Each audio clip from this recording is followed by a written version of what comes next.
trends in society, politics, economics, business, religious liberty, the Constitution, public policy, foreign policy, military policy, tensions in the Middle East, abortion, homosexuality, pornography, sexual ethics, media, technology, history, and America's godly heritage. We talk about anything that affects your faith, your family, or your freedom. So don't go anywhere, because Point of View starts right now.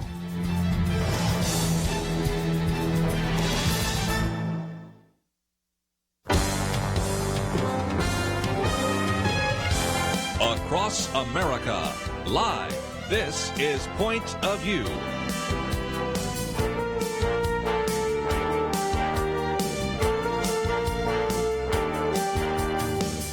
And now, Kerby Anderson. Thank you for joining me. This has been a busy weekend. Of course, we had a Super Bowl, and certainly congratulations to the Kansas City Chiefs and Patrick Mahomes. Two thumbs down on the halftime show, which I will say a little bit about this hour, but maybe save some of it for next hour, since we'll be talking with John Stonestreet about his book, A Student's Guide to Culture.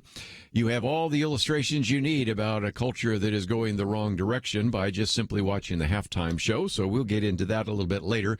But let's give you kind of an overview. This is going to be a very busy week, and again, it's going to be pick and choose what we're going to talk about. Tonight, for example, we have the Iowa caucus. So I'm going to spend a little bit of time in this first segment here talking about the Iowa caucus, talking about some of the very significant criticisms that have been changed so that Michael Bloomberg can be at the next debate. That has surfaced in a number of ways, and also talk about the fact that even though some of these Democratic candidates lament the cost of campaigning, already $1 billion, that's $100,000 million, $1 billion has been spent on the Democrat side already, and more to come, because now this is just the first of 50 different contests over 5 months. So we'll talk about that. We'll get into the halftime show, because that deserves a little bit of time and attention as well.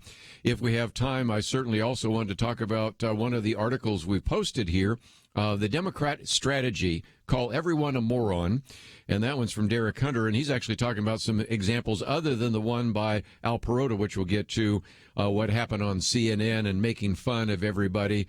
And then also one of the other articles we posted, China and the coronavirus. I've got a commentary coming out on Thursday. In hindsight, I wish it was coming out today, but you record these ahead of time, you kind of get them out of order. But I already pointed out in that commentary that I wasn't sure we were getting all the information that we should out of China. That's now obvious. And, of course, when I wrote it back then, it was speculative. Now we have a lot of evidence of it, and you'll be able to read that as well. So we've got lots of things to talk about. That's just today. Don't forget that tomorrow is the State of the Union address, so we'll be spending some time giving you a preview of that. I'll do a little bit of it today, and then we will have quite a bit on Wednesday. Penna Dexter and I have a roundtable. We'll be talking about what was said during the State of the Union address, which brings us to Wednesday, when theoretically you will have a vote, and I'm pretty sure it will be a vote to acquit Donald Trump as the impeachment target, and then we move into all the other activities that flow from that. So as you can see, this week is very definitely front-loaded. We'll spend a little bit of time today talking about the Iowa caucus. We'll spend more time tomorrow talking about the Iowa caucus and giving you a preview, if you will, of what is going to happen in the State of the Union address, and then we'll spend some time following up on that on Wednesday. And I suspect, I hate to admit it, and I don't want to be a prophet or even claim to be a son of a prophet, there is still going to be possibly some 11th hour trick that's going to surface by Wednesday to see if they can try to postpone the vote again. So it may be that by the time we're getting into Thursday and Friday, we're actually finishing off some of the first events of the week. So we will see how this goes. But let's, if we can, mention the fact that tonight is the Iowa caucus. How important is it? It's important in terms of substance a little bit, mostly style. Lots on symbolism, not a whole lot in terms of delegate count.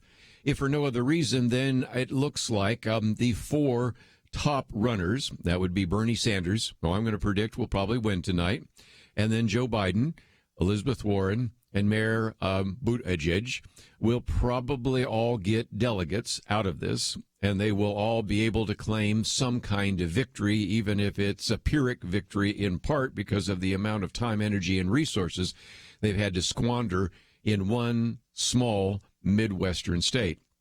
I say that recognizing that some of our listeners in Iowa might be offended by that, but let's just face it, Iowa is not exactly representative of the United States of America, which is, of course, one of the reasons why you've had some of those individuals who've pointed out that not only was $1 billion spent, but as this piece from the Associated Press points out, that it dashed the ambitions of veteran politicians and forced conversations about race, gender, and identity, and as a result found that you really have a lot of white faces that are either going to get delegates tonight or will be on the debate stage next time, which will now include Mike Bloomberg, which we'll talk about in just a minute.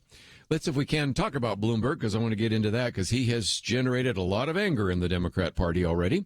He is, of course, a billionaire. He's running kind of a parallel campaign, they say, which ignores Iowa, but is certainly going to use any kind of particular ads or speeches to point out any weaknesses in the field. And so in some respects, he stays out of the fray. Doesn't look like he's failed because he hasn't really even entered into some of these early primaries, and hopes to make a difference when you come to, obviously, Super Tuesday, which led to some rather striking comments by Michael Moore. And here, this particular piece by John McCormick illustrates this only so well, and you can read this as our second article today on the Point of View website, where John McCormick says even though he was not physically present due to impeachment trial votes in the Senate, Bernie Sanders drew a large crowd in Iowa.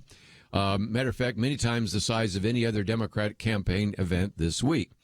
But as they were talking about him and talking about his value and encouraging people to turn out tonight to the Iowa caucus, then you had Michael Moore gets up there, who immediately told the crowd that the Democrat National Committee was removing the debate qualifications requirement for a candidate because the qualifications were you must have hundreds of thousands of small donors. And instead, of course, Michael Bloomberg has decided to self-fund this as an ultra-billionaire, as some people have called him. So if I can quote Michael Moore, we don't quote him too often, but certainly that would be appropriate here. Michael Moore said they removed it so that he can be in the next debate. He doesn't have to show he has any support among the American people. He can just buy his way onto the debate stage. And I've got to tell you what's so disgusting about this, Michael Moore says. I watched the debate in Iowa here 2 weeks ago, the all-white debate, and the fact that the DNC will not allow Cory Booker on the stage, will not allow Julian Castro on the stage, but they're going to allow Michael Bloomberg on the stage because he's got, and then he uses some words we don't say on radio. And so you can kind of get the idea that there is a tremendous amount of animosity. And if you think that Michael Moore is just a one-off, Elizabeth Warren, this is a tweet came out just the other day, the DNC didn't change the rules to ensure a good, diverse candidates could remain on the debate stage. They shouldn't change the rules to let a billionaire on. Billionaires shouldn't be allowed to play by different rules on the debate stage in our democracy or in our government. Tulsi Gabbard said, billionaire Bloomberg just bought his way through the DNC. Julian Castro, wanted to hear from him as well.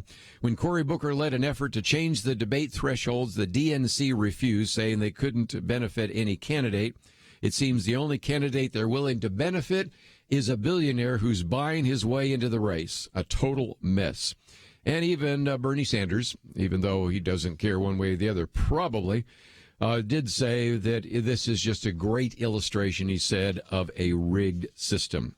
So we've said some critical things about Michael Bloomberg. When we come back, let me at least say some positive things about, isn't this the kind of candidate that Democrats always said they wanted?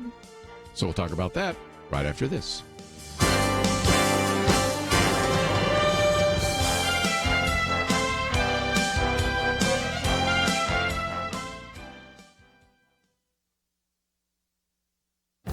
This is Viewpoints with Kerby Anderson. The Supreme Court recently heard oral arguments in a case that might eventually end the impact of the Blaine Amendment. You might ask, what is the Blaine Amendment? Well, it was a failed attempt to amend the U.S. Constitution so that government aid could not be provided to schools with religious affiliation. Even though it was never added to the Constitution, 3/4 of the states adopted similar provisions in their state constitutions. Originally, these were proposed to limit Catholic schools from receiving aid, but have been used to bar any religious school from receiving aid. The Montana legislature created a scholarship program funded through private donations and tax credits. Kendra Espinoza enrolled her children into a non-denominational Christian school. The problem was that Montana's constitution prohibits public funds from being spent for sectarian purposes.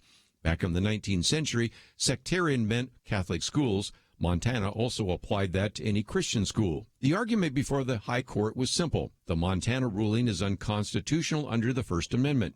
You may remember that there was a similar Supreme Court ruling in the case of Trinity Lutheran. The justices said that the Missouri ban for sectarian aid could not keep a Christian school from applying for a federal grant for playground resurfacing.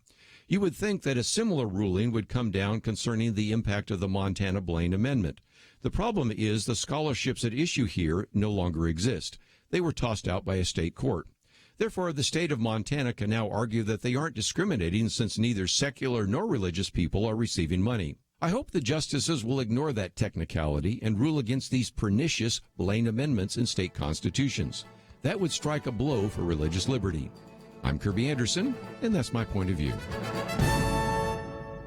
For a free copy of Kerby's booklet, A Biblical View on Anti-Semitism, go to viewpoints.info/antisemitism. Viewpoints.info/antisemitism.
You're listening to Point of View, your listener-supported source for truth. Back once again, let's, if we can, just for a few more minutes, kind of talk about the Democratic primaries and caucus. And one of those, of course, is the issue of Michael Bloomberg. Now, again, he's been the mayor of New York. And one of the things that Kevin Williamson says, he has a plan for that. Now, that's a play on words, because if you've been listening to Point of View any length of time, you know that we've talked about the fact that one of the lines by Elizabeth Warren that she said so often that it's almost like she's had to trademark it is, I have a plan for that. I mean, almost every time there was a debate conversation, she said, I have a plan for that. I have a plan for that. And so in some respects, she looked prepared. And as we talked about with Dr. Merrill Matthews, in some respects, she was doing fairly well for a while because, number one, she always looked prepared, had a plan for it. Number two, was very amicable and was willing to be sometimes the last person to leave the convention hall or wherever she spoke, take selfies with people. If you wanted a socialist without the socialist label, she worked well. She was a woman, so that kind of helped your woke primary ideas. So for a lot of reasons, it worked.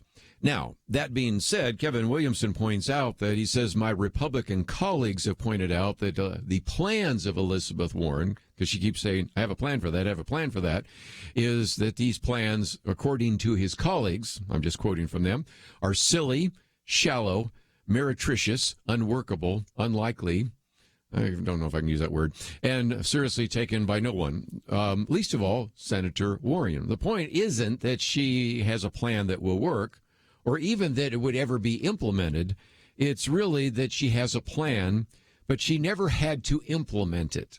So it was a great line. I have a plan for that. But now Kevin Williamson says, wait a minute. You Democrats have said for some time that you'd like to have somebody that has not only a plan, but has demonstrated that he or she has been able to work that plan. And that does look a little bit like the New York mayor. Now, again, don't think that I'm going to give this glowing interpretation or accolades or endorsement of the mayor, because there are all sorts of reasons why, as I'll mention in just a minute, we would disagree. But I'm just looking at this, if you're saying, okay, Joe Biden may be a little too old, doesn't seem like he's quite there. Mayor Pete, maybe a little too young. He's only been a mayor of a really small city. Elizabeth Warren, lots of baggage. Bernie Sanders, mega baggage.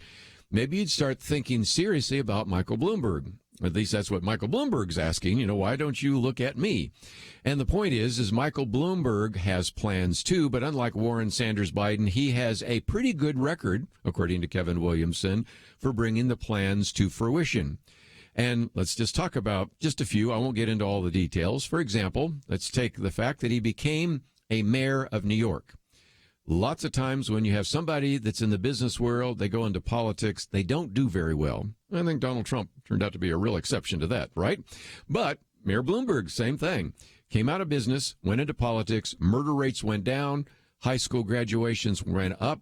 His government routinely ran surpluses. You can go through if you want and read more about that.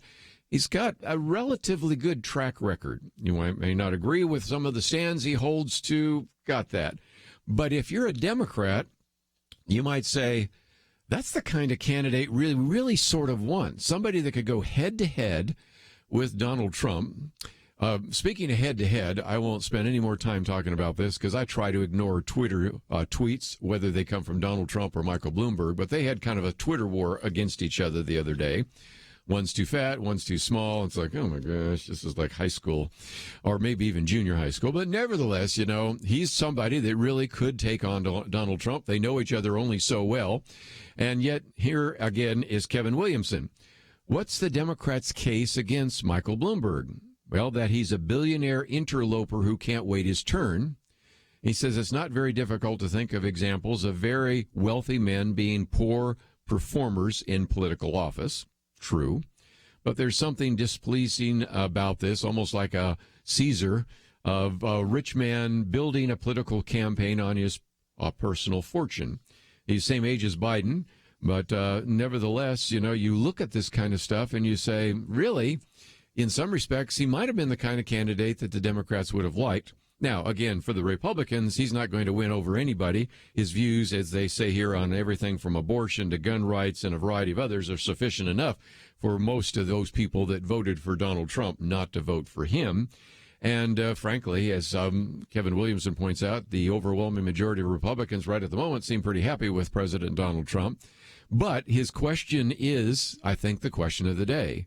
Isn't Michael Bloomberg exactly the kind of guy that progressives and independents always say they want? Pragmatic, non-ideological, results-oriented, bipartisan enough that he's already been elected as a Republican and then as an independent. And he says, hey, libertarians, you get him next time.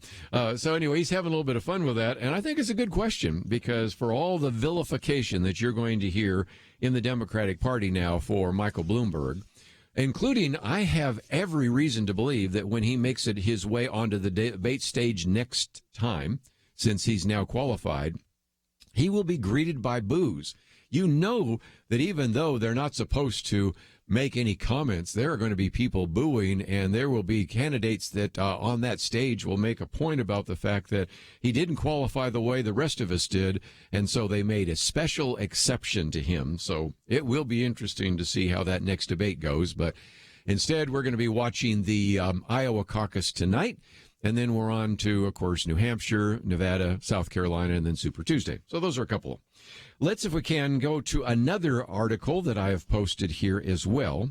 And actually, I guess I forgot to post this one, but it's a pretty good one that maybe I can post in the future. And it's by our friend Derek Hunter, who said Democrats find themselves in the inevitable position for the 2020 election. They have to convince the American public that they don't know how bad they have it at a time when they feel like they've got it pretty good. And he's saying it's kind of like trying to convince my 2-year-old daughter that she doesn't like chocolate ice cream. It's going to be really hard. And then he goes on and says, the economy is churning. Democrats have to make believe that it's not. They've said seized on the GDP growth, which we talked about on Friday, which is 2%, unlike the 3 or 4% before. And now, of course, mainstream press talking about that, whereas before they sort of ignored that. But even if you say that's, okay, one strike against the president, You have to also say yes, but as he points out, GDP isn't always a helpful indicator, especially at a time when you have record low unemployment, a booming stock market, wage growth being disproportionately reaped by lower income workers, and the public just isn't going to buy all of that.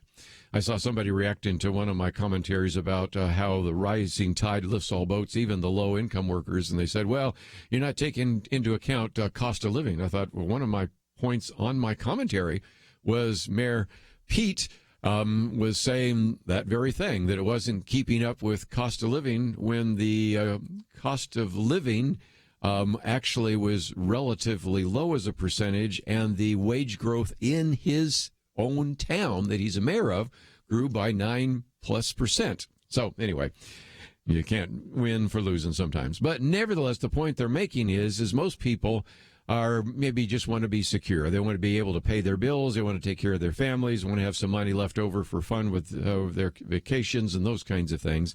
And then he points out all these stories. Now I'm going to come back to the story in CNN after the break, because that one is really interesting, because now you have Don Lemon not apologizing, but sort of apologizing. But the point he's making here is that on CNN, which we'll get into more after the debate here, you have those individuals that are sort of just making fun of the fact that you have individuals that voted for Donald Trump. But then he points out that there are all these other stories that illustrate this as well, including, like, I love this one, the coronavirus task force is another example of the Trump administration's lack of diversity. And he says, wait a minute. Well, maybe that works well on CNN, but no one with a heart condition is walking out of the office of the best heart surgeon in the world because their skin color isn't diverse enough. And when you recognize that, I suspect that would still be an argument, even if they said, you know, Dr. Ben Carson, you're one of the most prominent African-American physicians in the country. Let's, for a while, move you out of the Secretary of Housing and Urban Development and put you on this coronavirus task force. And first of all, he'd say, well, yeah, I know I'm a well-known doctor, but I'm really not kind of an expert on infectious diseases. I know, but we need to have somebody that's African-American on the task force. Yeah, but that's really not the person where I should be. And then even if he was, you know that the news story would still be, okay, token black on the task force. You know, you just can't win for losing. So after the break, I want to come back to this because this is a curious strategy indeed. If you want to try to convince some people who last time voted for Donald Trump and convince them that maybe they made a mistake and really come on over and vote for Bernie Sanders, Elizabeth Warren, whoever that might be, Joe Biden, it seems to me that you try to convince them for why they need to switch their vote, not make fun of them. And when we come back, we'll talk about this hoopla that has now caused a little bit of consternation at CNN because of some of the things happened when Don Lemon were interviewing some of these men. We'll talk about that right after this.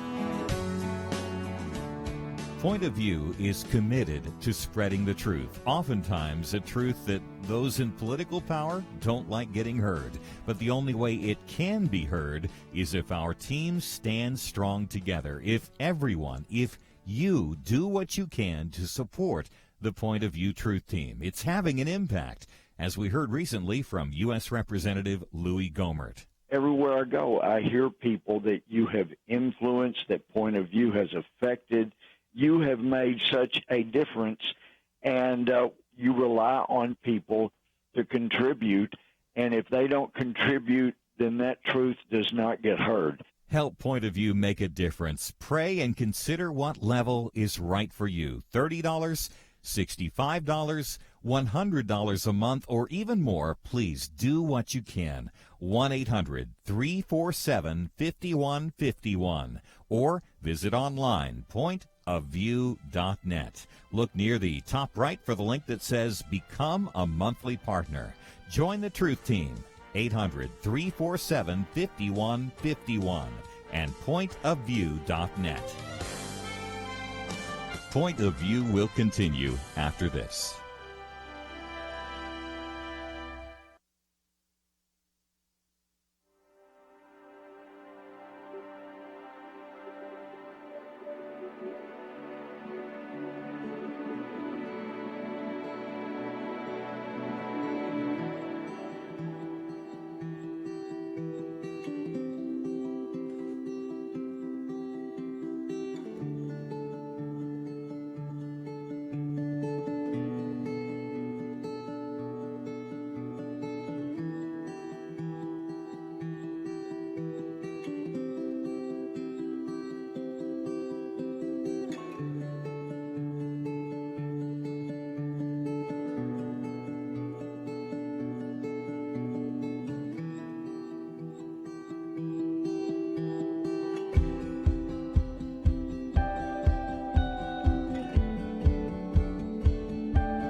You're listening to Point of View. The opinions expressed on Point of View do not necessarily reflect the views of the management or staff of this station.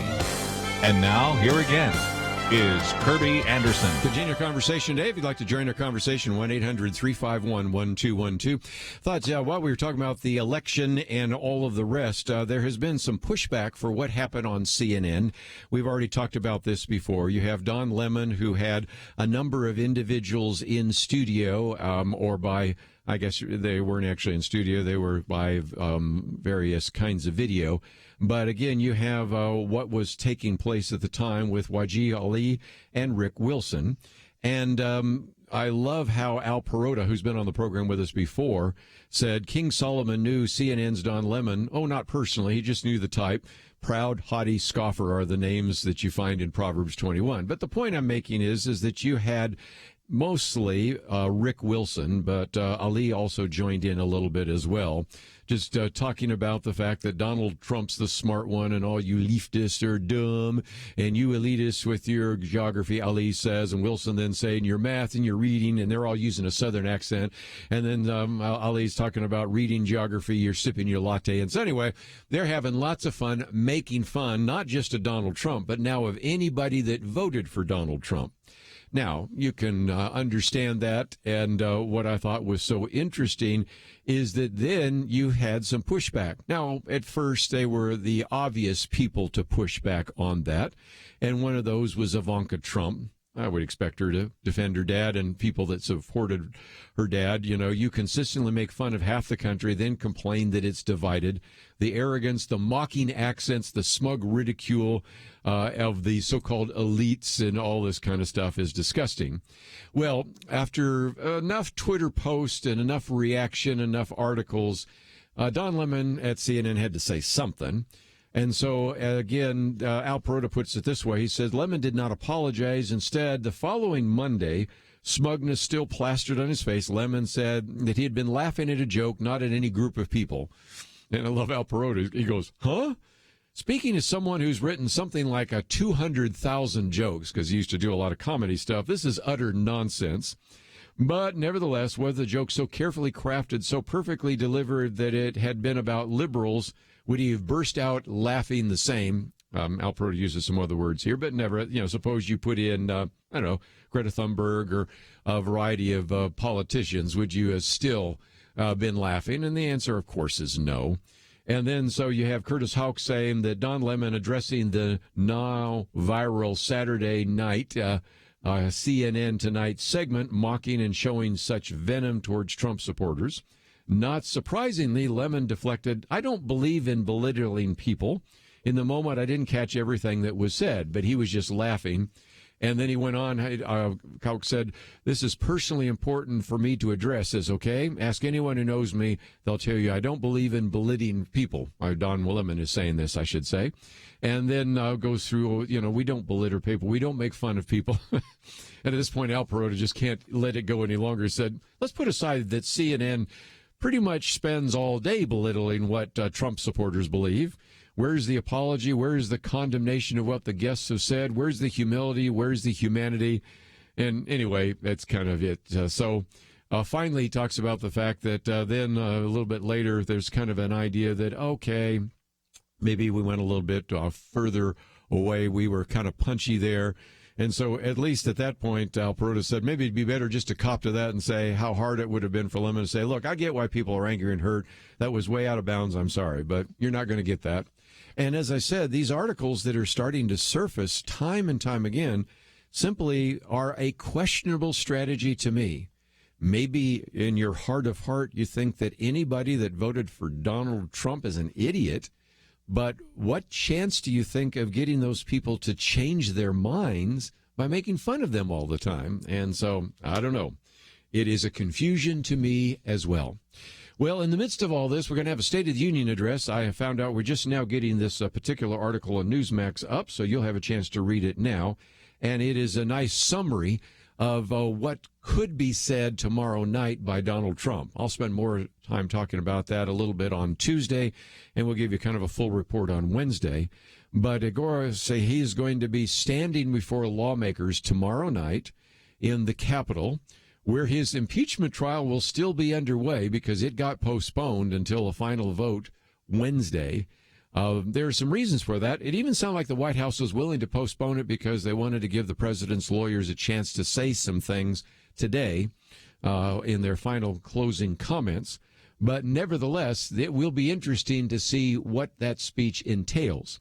It will be the second time in which a sitting president is in the midst of an impeachment. Now, this one's pretty much over, but you might remember, if you're as old as I am or in that age group, that indeed Bill Clinton found himself in 1999 giving a State of the Union address while he was still in the throes of an impeachment trial as well.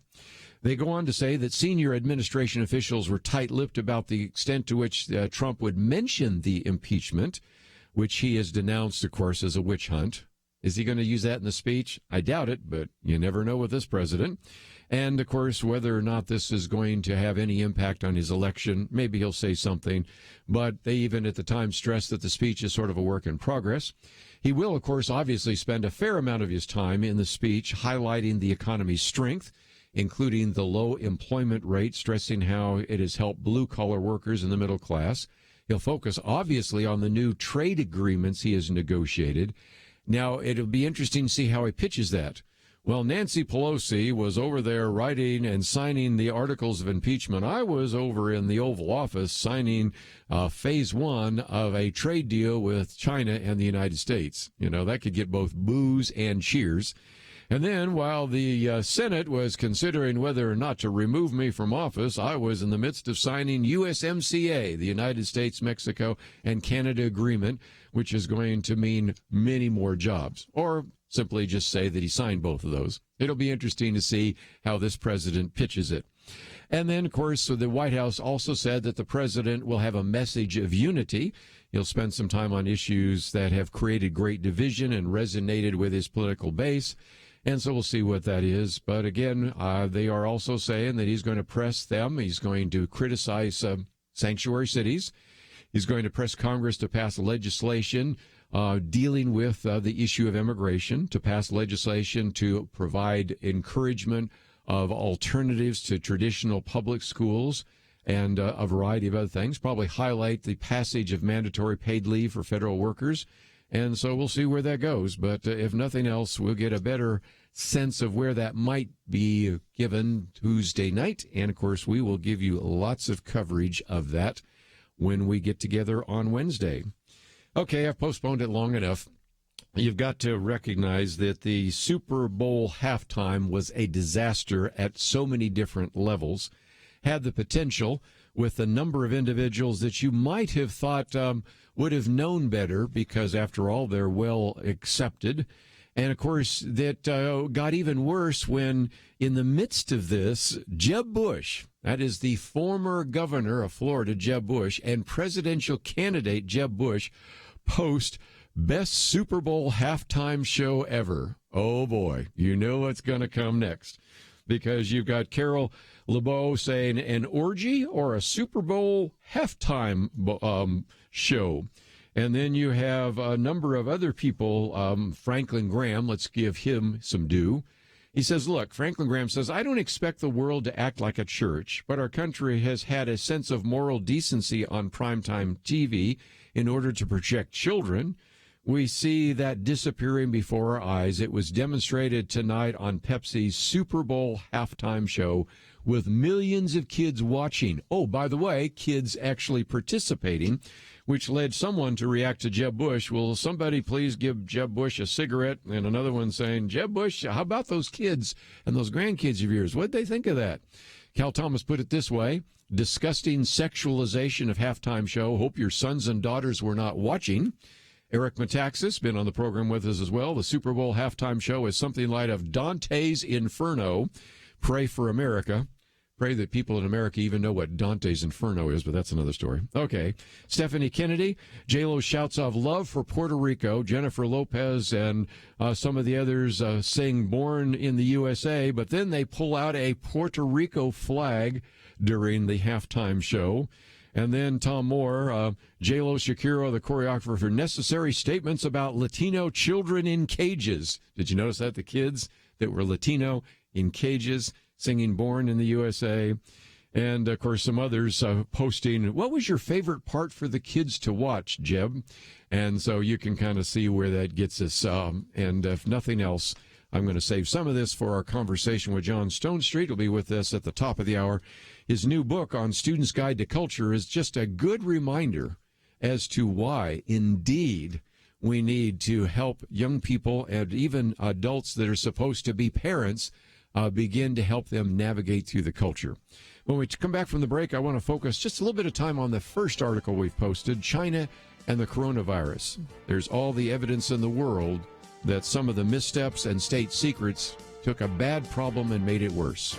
We'll be right back.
Now, back to Point of View, your listener-supported source for truth. Back once again, let me, if I can, just for a few minutes, talk about the coronavirus. If for no other reason than there are some real concerns about the fact that, first of all, as I think many of us suspected, and my commentary coming out this week, I think, tried to document, even now we have more evidence, that this article says early missteps in state secrecy in China probably allowed the coronavirus to spread farther and faster. You think? I think we know that as well. And it starts out with a story of this one individual, 76 years of age, decides to go out in Wuhan. And then, of course, he and now his daughter are one of the 14,000, when this was written now, I think it's up to 17,000 individuals infected with the new strain of coronavirus. And at the time, the Chinese officials were really, if nothing else, doing very little to inform the public, especially since it was kind of the Lunar New Year. And so in some respects, even the former director of the Centers for Disease Control and Prevention, Tom Friedman, said it's clear that a much stronger public health system could save China lives and money.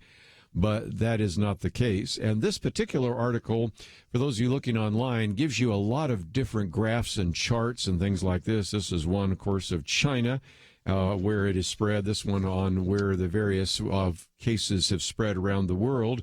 And then if you want to see how fast a contagion develops, here's a graph that just shoots right up vertically almost instantaneously, illustrating again these confirmed cases, and more are happening all the time.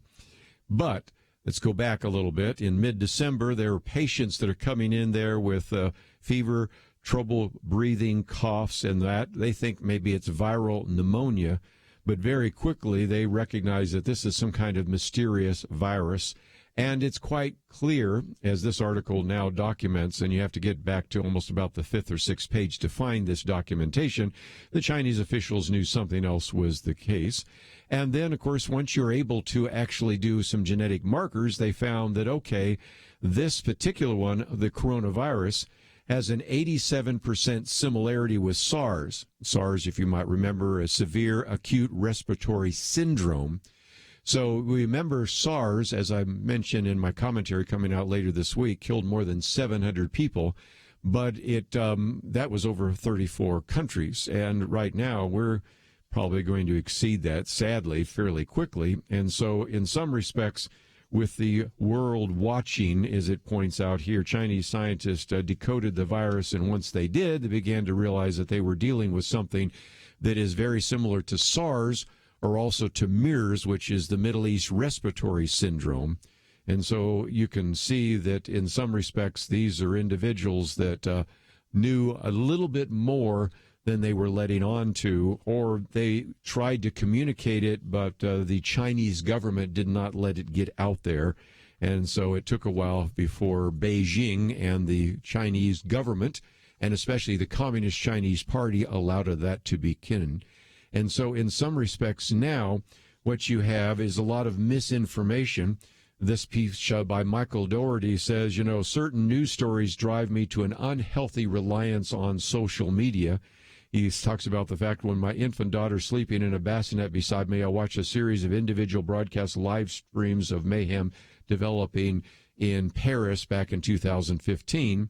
And then he says, what you tend to have then is you tend to sort of say, maybe I'll learn faster about some of these stories through social media than I will through the press. And so he points out that then you got all sorts of stories about Shanghai being almost entirely shut down, Wuhan, which is half evacuated. You're going, I don't think so. This is a city that is larger than New York or London. And then people say, and they found traces of the HIV virus and coronavirus. Wrong. And, it goes through these long stories about all of this. And so what he says in the midst of that is you've got a number of many good-hearted and decent people on social media urging restraint. But when it comes to things like contagious diseases, it's very easy for some of this to induce panic. And they warn us not to share any information that isn't from a reputable public health organization. But he says, I wish the human mind could be reassured and calm that way. Because if nothing else, what you see is sometimes even statements from our own country that try to allay fears, but do that in a way that cause you to kind of cock one eye. He talks about the fact that a White House press briefing, it contains statements emphasizing that the U.S. efforts to monitor and contain coronavirus are complementing China's efforts. He said, I'd rather have no comment appraising China's performance in this crisis rather than one that seems so forced and emphasized. So this is the problem, is that their amount of, in the case of China, constraining and censoring and really, in a sense, controlling information was not good. And so then when you have people depending on something like social media, which is probably the worst place to go, you've got the problems that have unfolded before our very eyes. One of those has been the decision to completely ban travel to China. And this piece that came from Newsmax, Chinese government officials are angry with the United States over its growing travel ban in the wake of growing coronavirus outbreak, pointing out that the World Health Organization has said stringent restrictions are not necessary. And so this one comes from the Washington Post. A certain country has turned a blind eye to World Health Organization recommendations and imposed sweeping travel restrictions on China. This comes from Chinese Foreign Ministry spokesman. It's kind of obvious who they're talking about. This kind of overreaction could only make things even worse. It's not the right way to deal with a pandemic. Well, actually it is if you're not sure you can trust everything coming out of China, and sometimes quarantine is the safest way to go. So not that I am completely agreeing with the decision, but I think you have to sort of think that through a little bit. And the World Health Organization did warn yesterday that the coronavirus is creating rumors and myths, making it hard for people to find trustworthy sources and reliable guidance when they need it.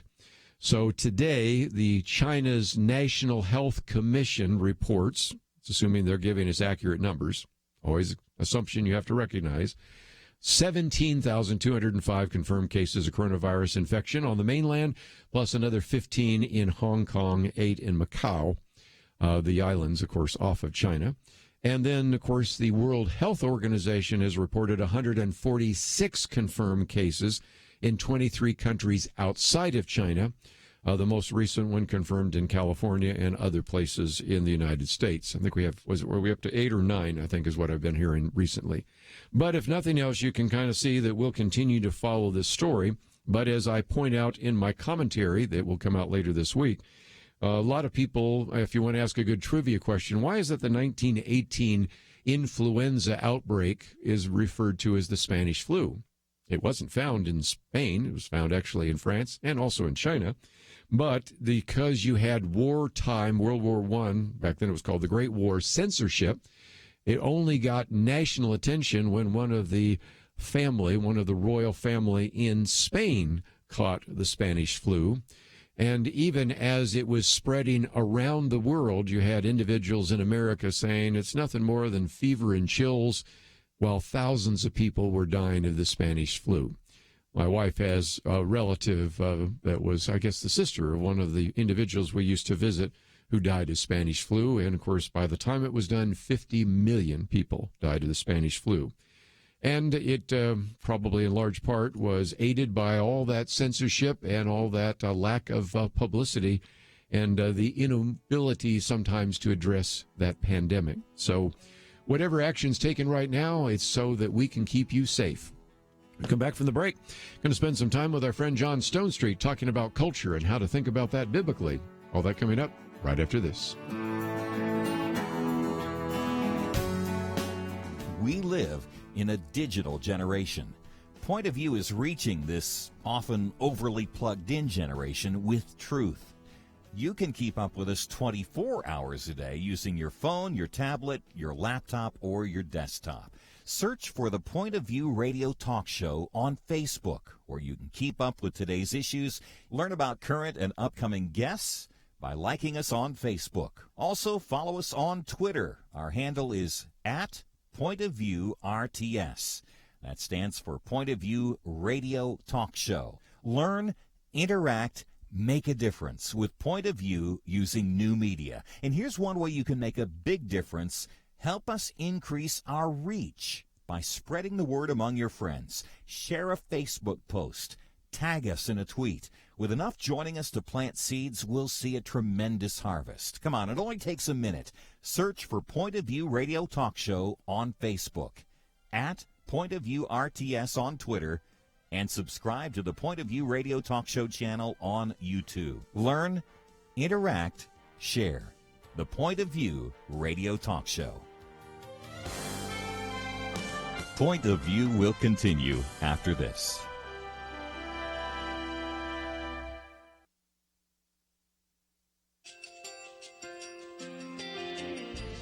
I just want to thank you so much for all the wonderful programming you have. You're just absolutely fantastic. I recently started listening to Point of View, and I really found it interesting because of the different subjects you cover. Thank you for that. I really appreciate everything that you do in keeping us informed. Thank you, Kerby, for everything that you've been doing. I appreciate all the work that you're doing, advocating for the Word of God. Thank you so much. Point of view, I think, is absolutely necessary because it's a Christian perspective, a biblical worldview perspective, and receive very current, up-to-date information about what is really going on, week to week in our culture, which is changing so rapidly, and yet it's morally sliding backwards. Yeah, I'm just, first of all, I thank you guys. Y'all's program is wonderful, and enjoy it every day. I learn so much every time I listen to it. Point of View Radio Talk Show.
Hi, this is Kerby Anderson. You know, each day we take on the tough issues and provide a biblical perspective to them. The topics we cover are wide-ranging: apologetics, theology, prophecy, creation and evolution, intelligent design, marriage, family, child-rearing, the millennial generation, friends and society, politics, economics, business, religious liberty, the Constitution, public policy, foreign policy, military policy, tensions in the Middle East, abortion, homosexuality, pornography, sexual ethics, media, technology, history, and America's godly heritage.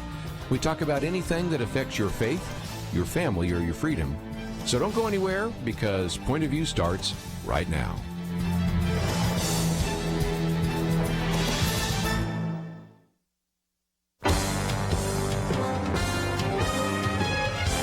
Across America, live. This is Point of View.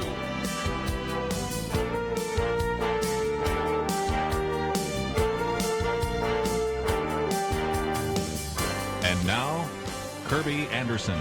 Thank you for joining me today. This is the start of a very busy week, and I'll explain why that is the case in just a minute. But first of all, let's say congratulations to the Kansas City Chiefs and to the owner, an individual that I've run into at time to time at various fundraising events, Clark Hunt, who has been very supportive of a lot of Christian organizations. So, again, congratulations to Kansas City Chiefs and to Patrick Mahomes. And so congratulations, thumbs up for that. How about two thumbs down for the halftime show, which I think we'll have a chance to talk about in just a minute with our friend John Stonestreet. That's going to be a real issue as well that we can talk about. But let's, if we can, talk about what is going to be happening this week. Tonight is the Iowa caucus, so a little bit later I'll have a chance to talk a little bit about some of the rumblings within the Democratic Party. The first of 50 different either elections, primaries, caucuses, or whatever of the next 5 months. Very significant. Already $1 billion spent in that regard. So we'll certainly talk a little bit about that today. Much more tomorrow. Then tomorrow, of course, you also, tomorrow night, have the State of the Union address. And so that will be something we'll talk about a little bit tomorrow, but especially do full coverage on Wednesday with Penn and Dexter on a kind of a roundtable. And then Wednesday should be the end. Should be, but we'll see where that goes, of the impeachment trial. So we'll have some things to talk about that. And, of course, there could even be some 11th hour maneuvering, and so we'll see where that takes us. So there is going to be a lot to talk about this week. And so we're looking forward to that. John Stonestreet will be with us in just a minute. We're going to be talking about his book, A Student's Guide to Culture. And when we talk about culture, good example yesterday during the halftime show of a decadent culture and how to navigate that. So we'll get into that in just a minute. But I did want to take some time to welcome a new radio station to our lineup that carry Point of View. And that will be KBHN, the word, 89.7, which is up there in Fort Smith, Arkansas. I've spoken at Fayetteville, at the University of Arkansas. I sometimes drive through Fort Smith on my way to or from going to Branson when I speak at the Kennecott Institute. And we have on the line with us Jay Lynch. Jay, thank you for joining us today here for a few minutes on Point of View. Well, it's my absolute pleasure. Hope you're having a great day. We are, and even more excited to have our friends in the area of kind of the northwestern Arkansas region to be able to hear the broadcast. But tell us a little bit more about KBHN. Well, it's actually out of Booneville, Arkansas. The station's been on the air since about 2002. And, man, it's got a great signal over here, and we are really excited to have you guys back on the air. We have a extremely long history with Point of View. I think that kind of starts back in the 1970s, if anybody goes back that far.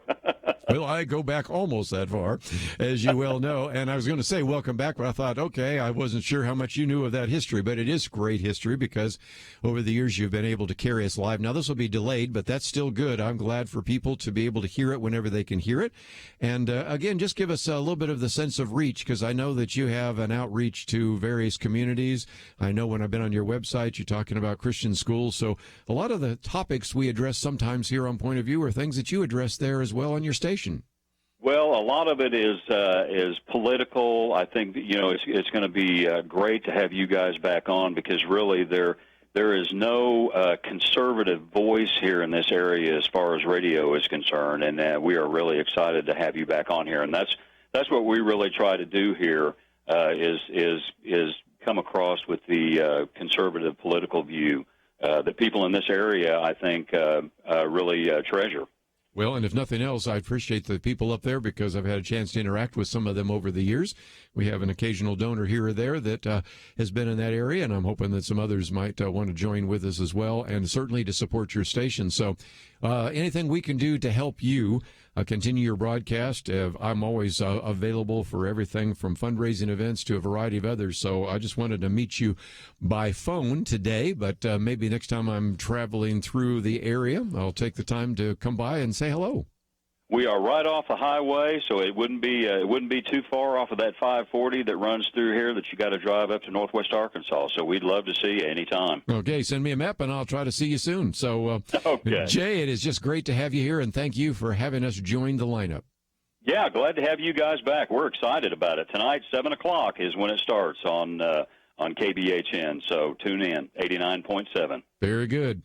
Let's, just before we take a break, let me give you a little bit of an overview. We're going to be talking with our good friend John Stonestreet in just a minute, but I thought it would be good to just kind of give you a little bit of a sense of where we're going in the next week or so, because a lot of it's going to come very quickly. As I mentioned just a minute ago, $1 billion has been spent already on the Democratic side of the primaries. And, of course, we just have a caucus tonight. It's not even actual primary. It is quite likely, I still think, that Senator Bernie Sanders will come out the winner, but it doesn't mean a lot in terms of actual delegates. It means more in terms of symbolism, not so much in terms of substance, but it is an opportunity to claim that you won in Iowa. But he doesn't have such a huge lead that it couldn't change, in which you could also perhaps see Joe Biden, former Vice President Joe Biden, Senator Elizabeth Warren, or Mayor Buttigieg, all could at least come away with delegates, maybe even more. The caucus system is kind of an interesting system where you come out tonight, you hear some speeches, you get in various groups, and if you don't have enough in your group, then you have to sort of make a second choice. And so in some respects, it really begins to help you understand what it would actually look like if the field were narrowed down. Now, the reality is the field has been narrowed down pretty significantly already.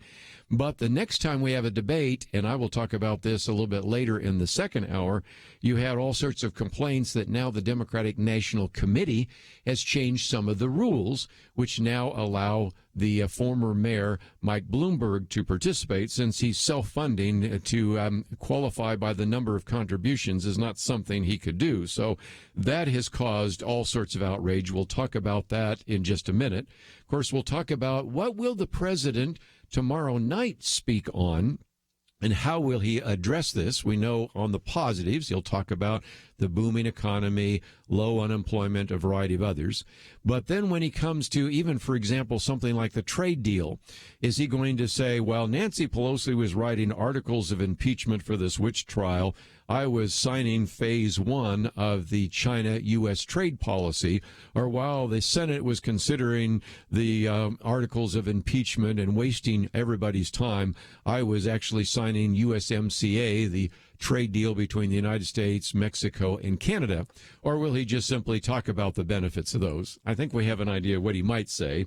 And then we know that he's going to kind of push a number of issues, and those could be on everything from immigration, building a wall, even providing alternatives to public education and the like. And so all of that is going to happen while he's still in, technically, an impeachment trial, something similar to what happened to Bill Clinton in 1999 when he gave the State of the Union address while that was unfolding for him.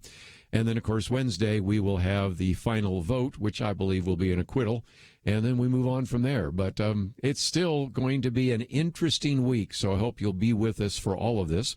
When we come back from the break, we're going to spend some time talking with our good friend John Stonestreet, co-author of this new book, A Student's Guide to Culture. And if you need any illustrations about why this is important, just watch the Super Bowl last night during halftime. We'll be right back.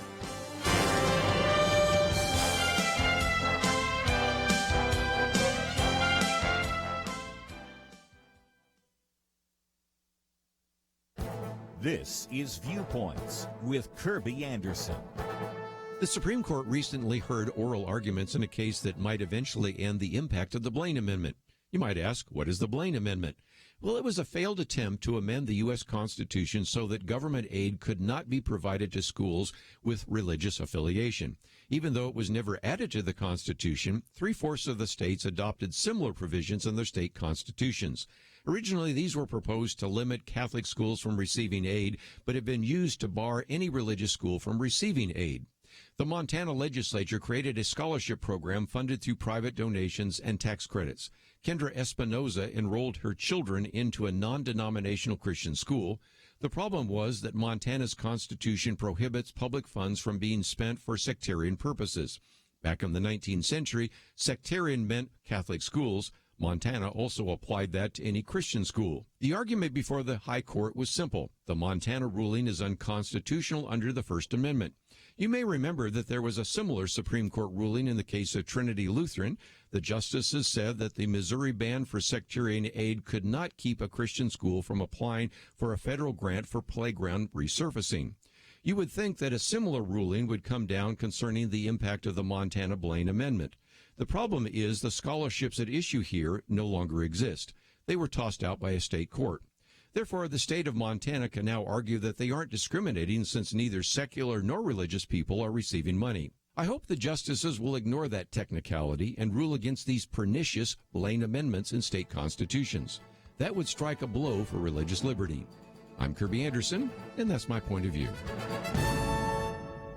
For a free copy of Kerby's booklet, A Biblical View on Anti-Semitism, go to viewpoints.info/anti-Semitism. Viewpoints.info/anti-Semitism.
You're listening to Point of View, your listener-supported source for truth. Now, for the rest of this hour, we're going to spend some time talking about culture and worldview, and that certainly is something that John Stonestreet is able to help us with, even last night during the halftime show of the Super Bowl. Just an illustration, again, of really the need for us to figure out how to help young people navigate through the rough waters of our culture.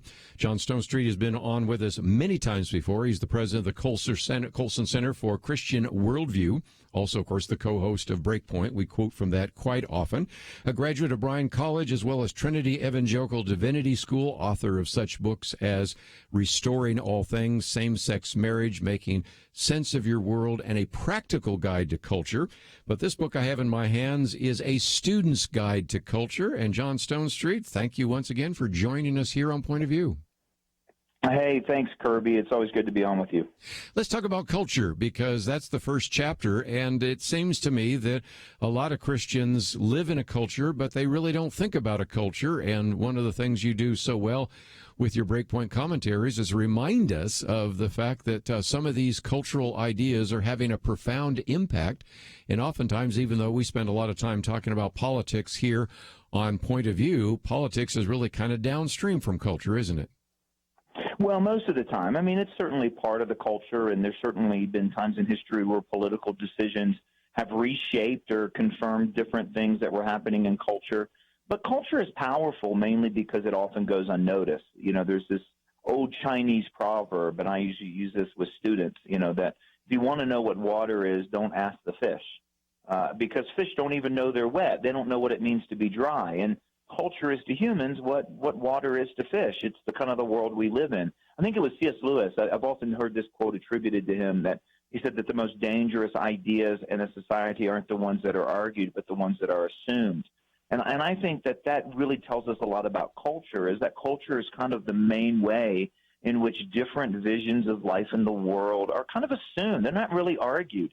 You mentioned last night's halftime of the Super Bowl. I mean, boy, that's something we could spend an awful lot of time talking about. But even the commercials, what it means to sell us something, what we think is valuable, what's the good life, all of these ideas are smuggled into our lives by cultural norms. And they're normal not because they're really, kind of loud and noisy in our lives, but just because they're kind of taken for granted. This is the way we do life. But one of the things that students have to understand is that our culture will say things are normal that ought not be normal. And our culture will say things are true that are not true. And so the intentionality of thinking not just about the loud things in culture, but the way culture shapes us and affects us and what God wants us to do with culture, all of that stuff is part of following the Lord, particularly in a moment like ours.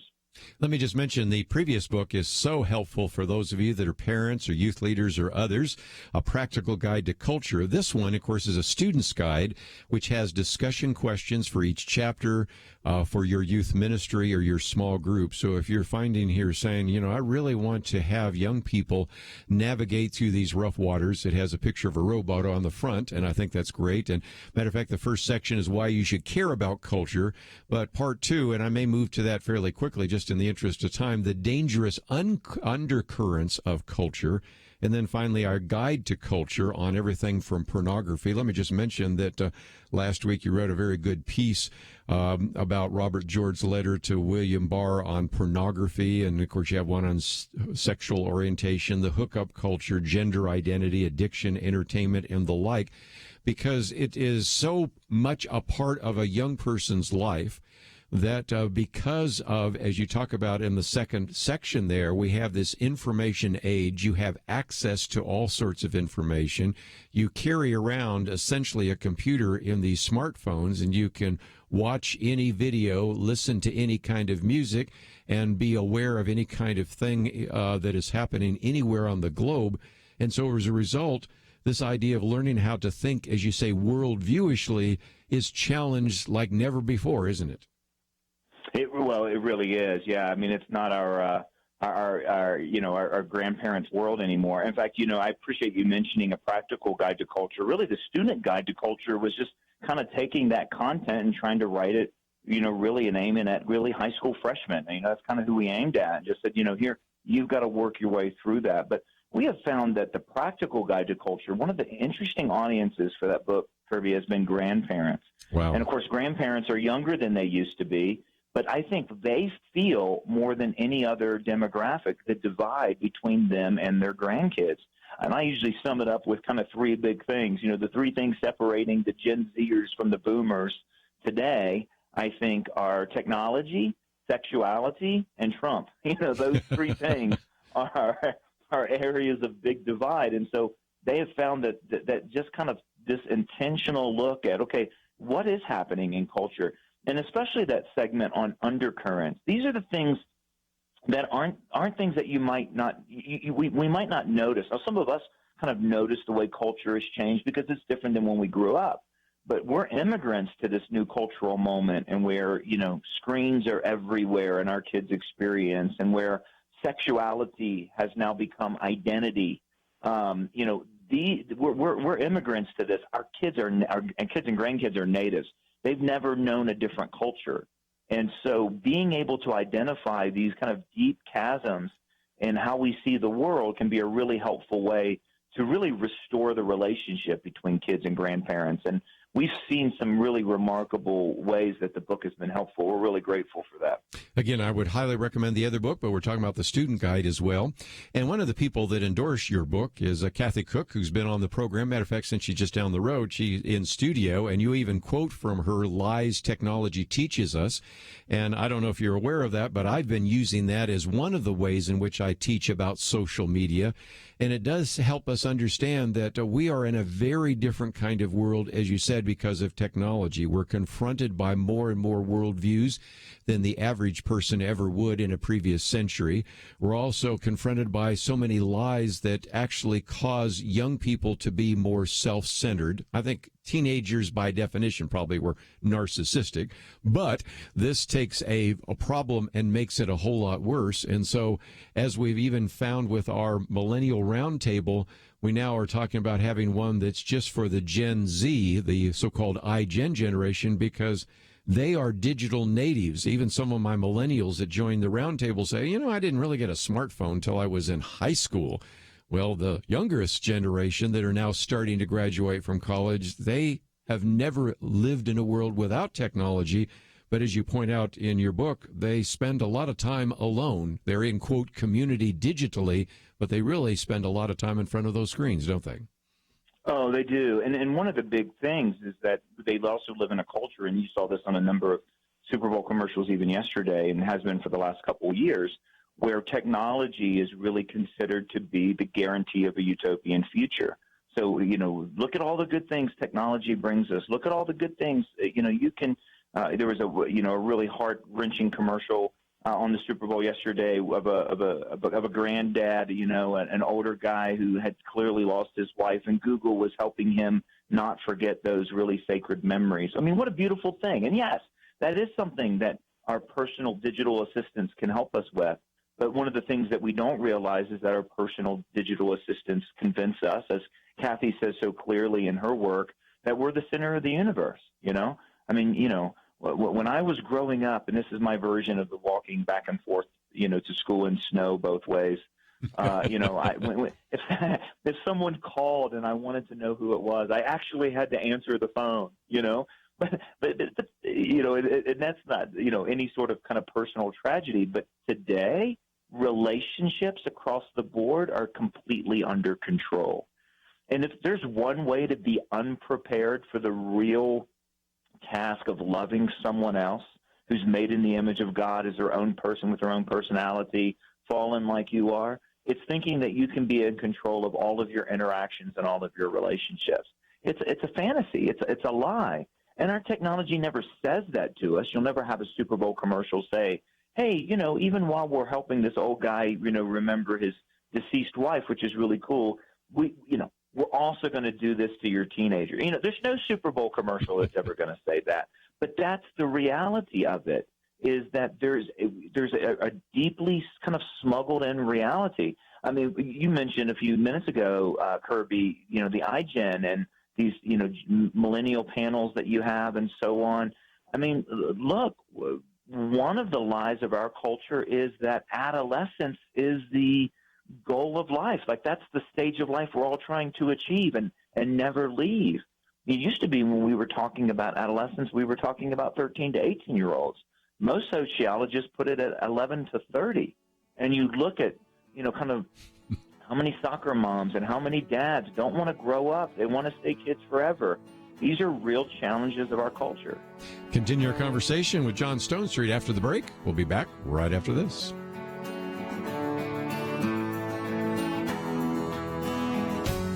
When you gift a point of view, does it make a difference? Jeremy Dies would tell you that it does. He grew up listening to Point of View in the back seat of his mom's car, and it helped to shape his thinking. I had parents that were able to sit across from me at the dinner table after we listened to Marlon Maddox and Kerby Anderson years ago and think through what the scriptures say about these issues of current significance in our lives. That's only possible because Point of View has come along and ministered into my life and made me who I am today. And here I am today defending religious liberty, partly because Marlon Maddox and Penn Dexter and Kerby Anderson were the ones that were pushing me towards all that. They taught me how to think through these issues. They didn't tell me what to think. They taught me how to think. Each gift you give will change lives. Not every Point of View listener will become a Jeremy, but if they listen for very long, they will be changed. And that will change how they impact and affect the lives of the people around them. So make that decision to change a life today. Join the Truth Team and boldly stand for truth in a world of lies, distortion, and information manipulation. Go to pointofview.net or call 1-800-347-5151. That's 1-800-347-5151. Point of View will continue after this.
are listening to Point of View.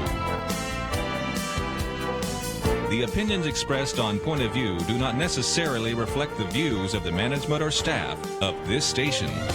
And now, here again is Kerby Anderson. Privileged to have with us John Stonestreet, who is the president of the Colson Center for Christian Worldview, also the co-host of Breakpoint. If you'd like to know a little bit more, first of all, we have a link to breakpoint.org, and I might just mention that his particular Breakpoint commentary today is on the peace plan, which we talked about a little bit on our Friday weekend edition roundtable, also about the future of Roe versus Wade and the pro-life movement. If you'd like to know a little bit more about the Wilberforce organization and the Wilberforce Award winner, Bob Fu, as well as the fact that they're going to be having in May a Wilberforce weekend, and you can find out more about that. Have Oz Guinness, Lee Strobel, of course, Sean McDowell, Brent Kunkel, and many others, and so those are all resources that are available. And, of course, this book addresses many of those issues, including one of the more recent commentaries on the subject of pornography. Might just mention we have our little booklet that Warren Kelly has written on a biblical point of view on pornography, so we'll get into that in just a minute, and even one of his commentaries about the future of Christian education related to the Blaine Amendment, and that's my commentary today. So just a lot of things that all fit together, and we just think so very highly of the organization, the Colson Center, as well as Breakpoint. And if you would like to get a copy of the book, it's published by David C. Cook. It's available in paperback and Kindle. And John, talk about that, because the fact that you have information that is available to some of the listeners so that they can actually take some of these chapters, of which you have actually 18 of them, and then there are discussion questions for each chapter which are available. So if people would want to start a small group or a youth ministry discussion, you're really able to get them really going for this year of 2020.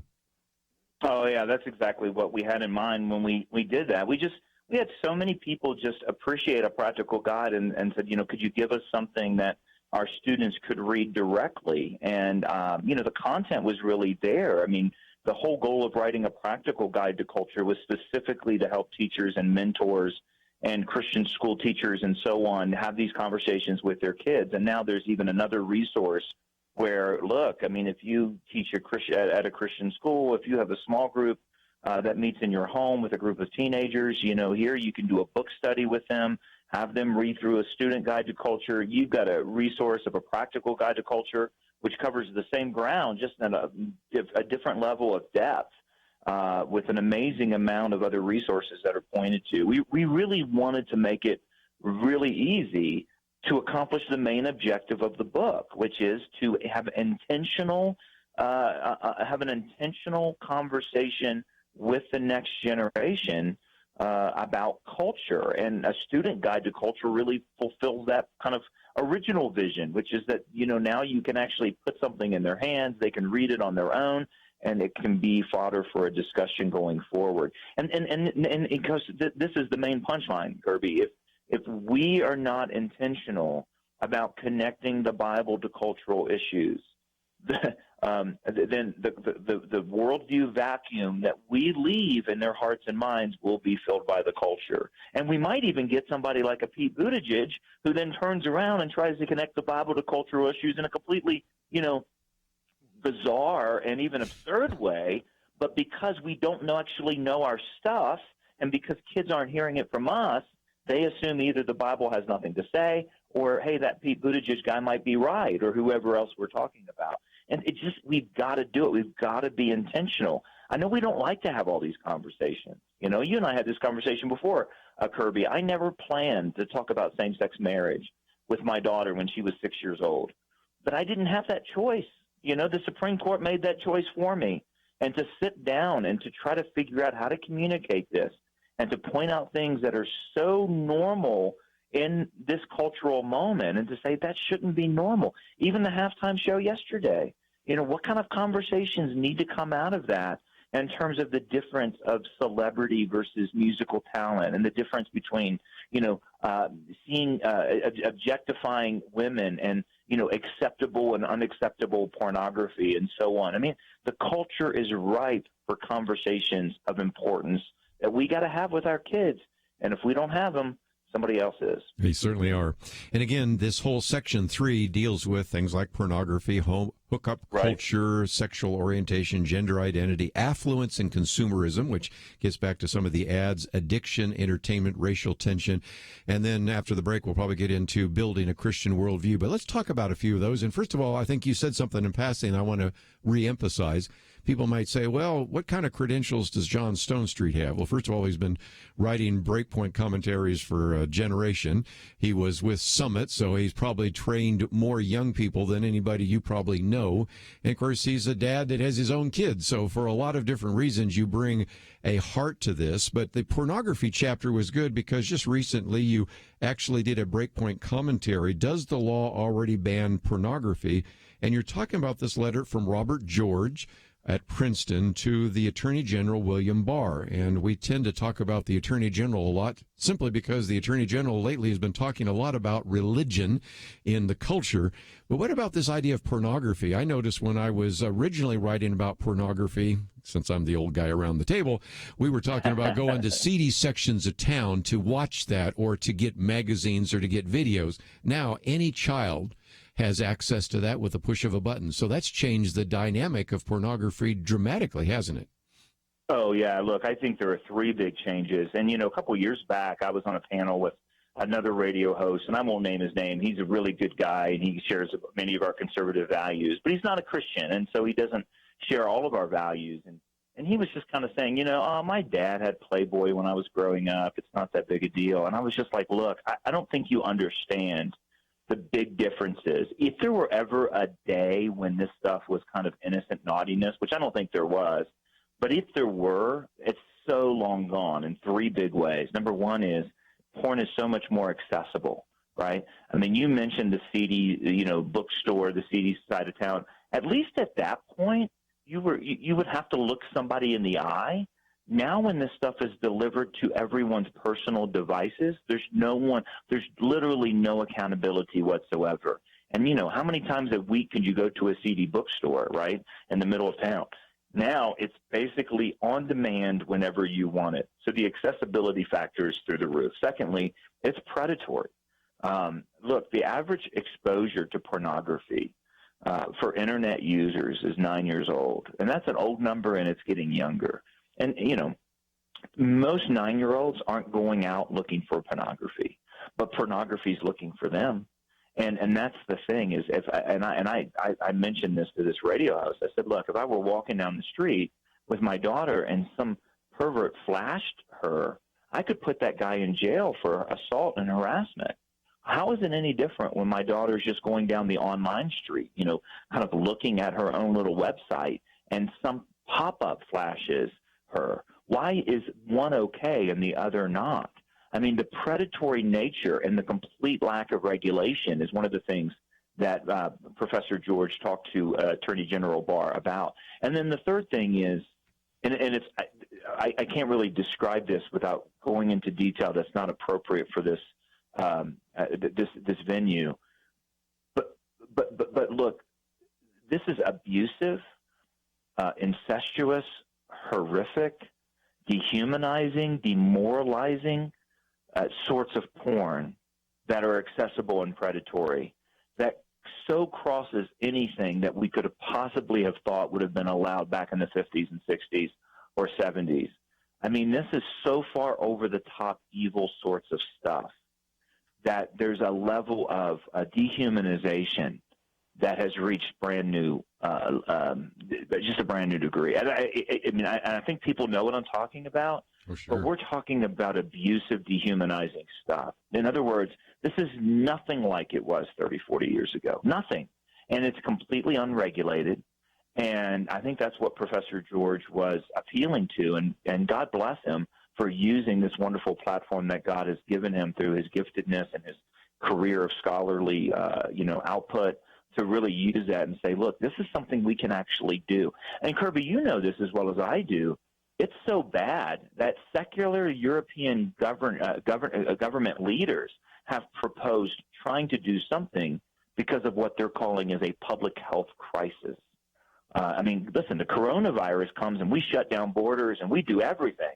And this has had way more victims than that, and there's been very little regulation whatsoever. Well, let's take a break. We'll continue our conversation on this very important topic, A Student's Guide to Culture. We'll talk about developing a Christian worldview, but, there are chapters, for example, on pornography, on addiction. We have our booklet on pornography, on drug abuse, and a number of others. So those are resources we've been making available. But if you wanted to have all of these in one book, let me commend to you again, as an adult, A Practical Guide to Culture, and then to get extra copies of The Student's Guide to Culture, have them read this. And again, they have all these discussion questions which are available if you would like to do so. And so we talk about why you should care about culture, the dangerous undercurrents of our culture, our guide to culture. When we come back, Building a Christian Worldview. We'll talk about that with John Stonestreet right after this.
Now, back to Point of View, your listener-supported source for truth. Back for a few more minutes as we talk about A Student's Guide to Culture, written by John Stonestreet and Brett Kunkel.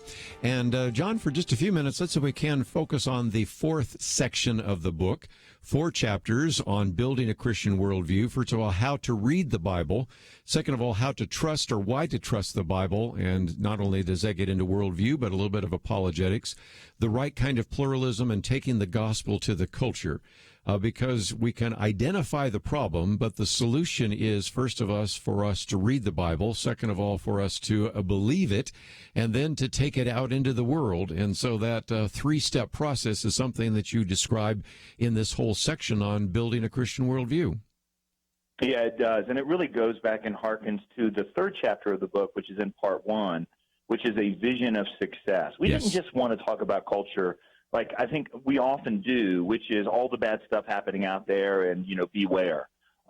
Each and every one of the chapters not only includes kind of what's happening and some of the pitfalls that you might find in this or that or the other part of culture, but also what does it mean to engage that part of the culture with hope? What does it mean to engage the deepest lies and be messengers of the truth? I mean, listen, success for our kids is not being safe. Safety is not success for for followers of Jesus. Being courageous, being compassionate, being clear on what's true and what's not true, that's success. In fact, we tell the story in there of kind of young students who found themselves in a really difficult cultural moment.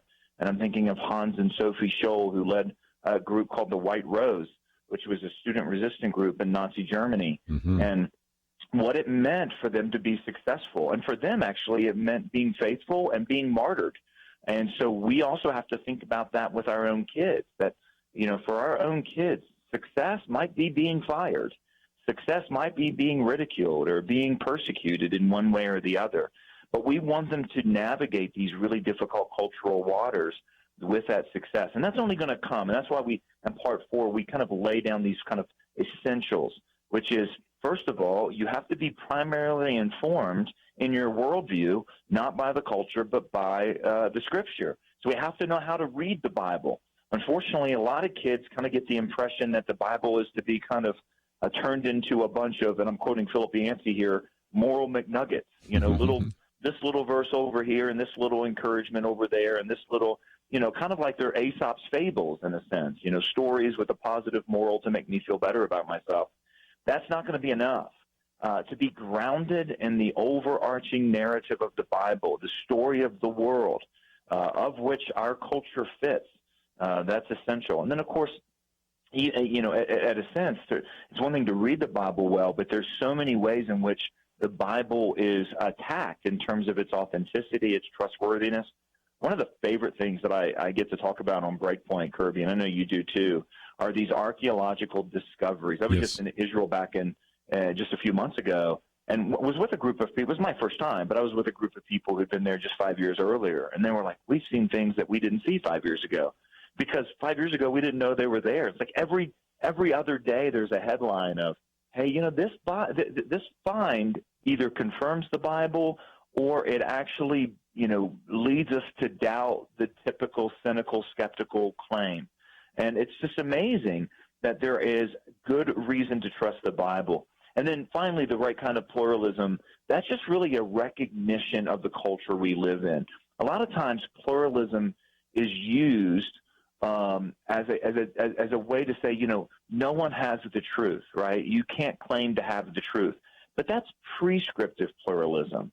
We can't be prescriptive pluralists because Jesus said, I'm the way, the truth, and the life. But we do live in a culture in which there's a lot of competing truth claims.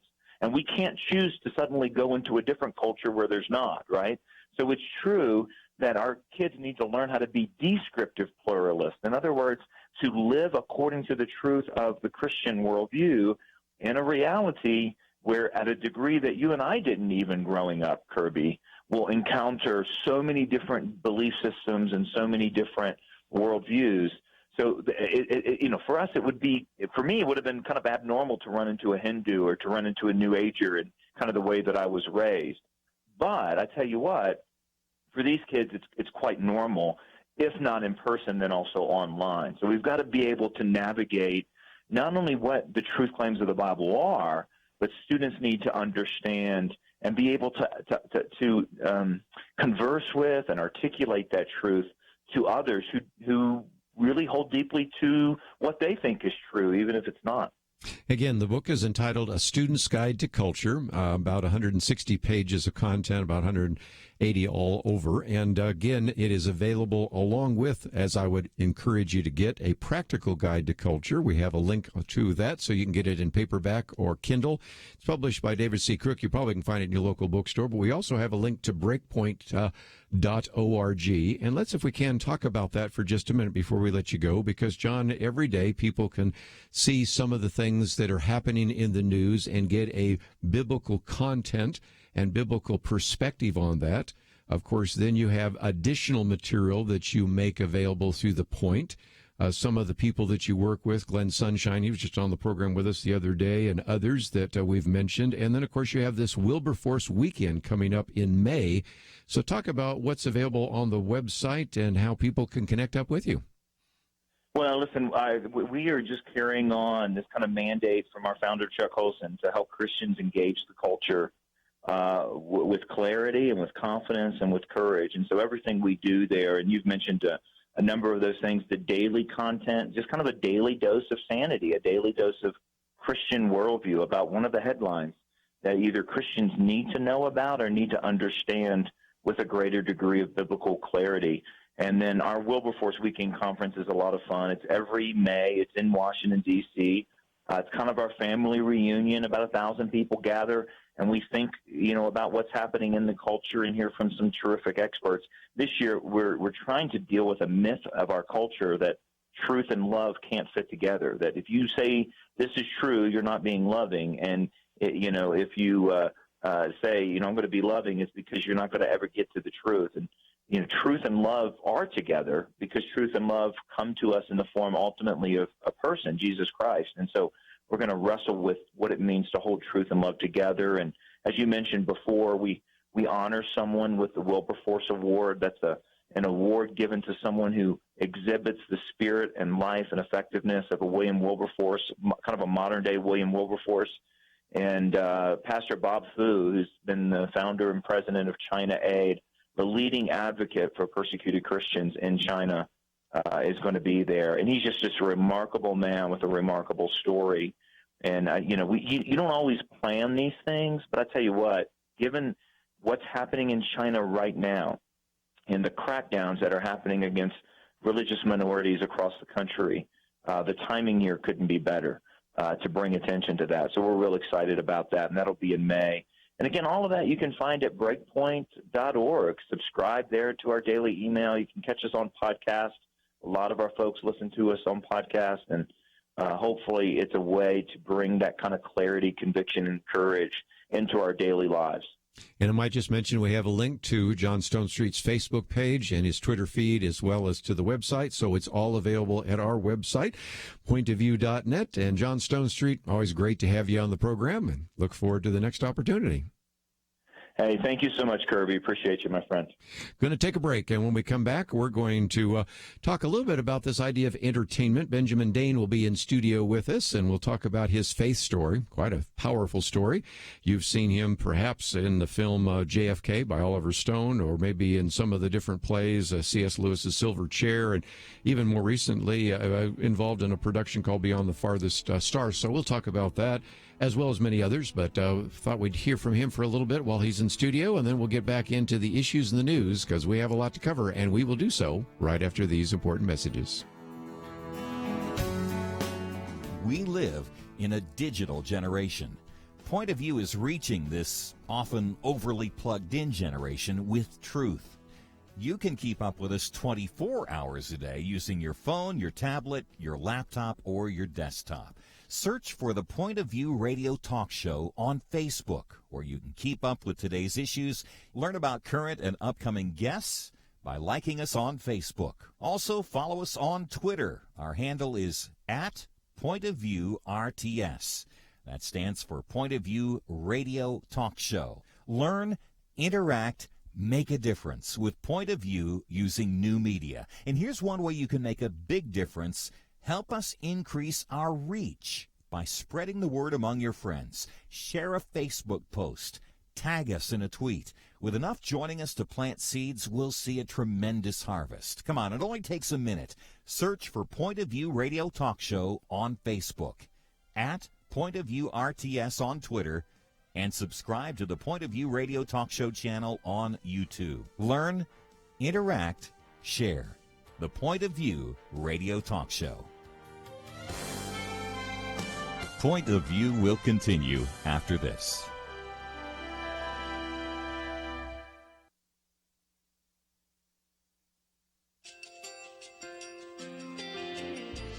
I just want to thank you so much for all the wonderful programming you have.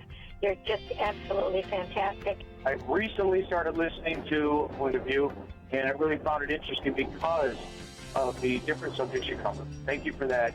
I really appreciate everything that you do in keeping us informed. Thank you, Kerby, for everything that you have been doing. I appreciate all the work that you're doing, advocating for the Word of God. Thank you so much. Point of View, I think, is absolutely necessary because it's a Christian perspective, a biblical worldview perspective, and receive very current, up-to-date information about what is really going on, week to week in our culture, which is changing so rapidly, and yet it's morally sliding backwards. Yeah, I'm just, first of all, I thank you guys. Y'all's program is wonderful, and enjoy it every day. I learn so much every time I listen to it. Point of View Radio Talk Show.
Hi, this is Kerby Anderson. You know, each day we take on the tough issues and provide a biblical perspective to them. The topics we cover are wide-ranging. Apologetics, theology, prophecy, creation and evolution, intelligent design, marriage, family, child-rearing, the millennial generation, trends in society, politics, economics, business, religious liberty, the Constitution, public policy, foreign policy, military policy, tensions in the Middle East, abortion, homosexuality, pornography, sexual ethics, media, technology, history, and America's godly heritage. We talk about anything that affects your faith, your family, or your freedom. So don't go anywhere, because Point of View continues right now.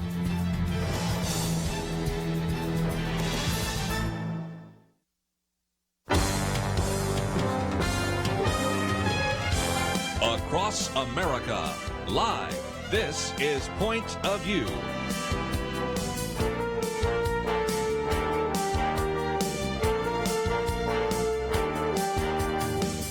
And now, Kerby Anderson. This hour, we're going to spend a little bit of time talking with somebody in studio, Benjamin Dane, and then a little bit later we'll get into some other issues in the news because, again, don't forget that tonight we have the Iowa caucus, tomorrow we have the whole State of the Union address, and then, of course, Wednesday, maybe the end of the impeachment trial, and that's just the things we know about. There are going to be some other things, obviously, will surface as well.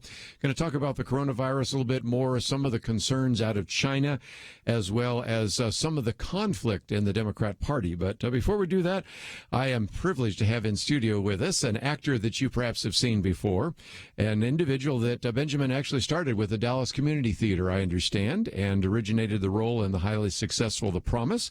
But maybe you've seen him in Oliver Stone's JFK, or, of course, in other things which would include dramatic and musical productions like Snow White and Bobby Sox and 8 Days That Changed the World, and more recently been involved in an acclaimed feature film, Beyond the Farthest Star.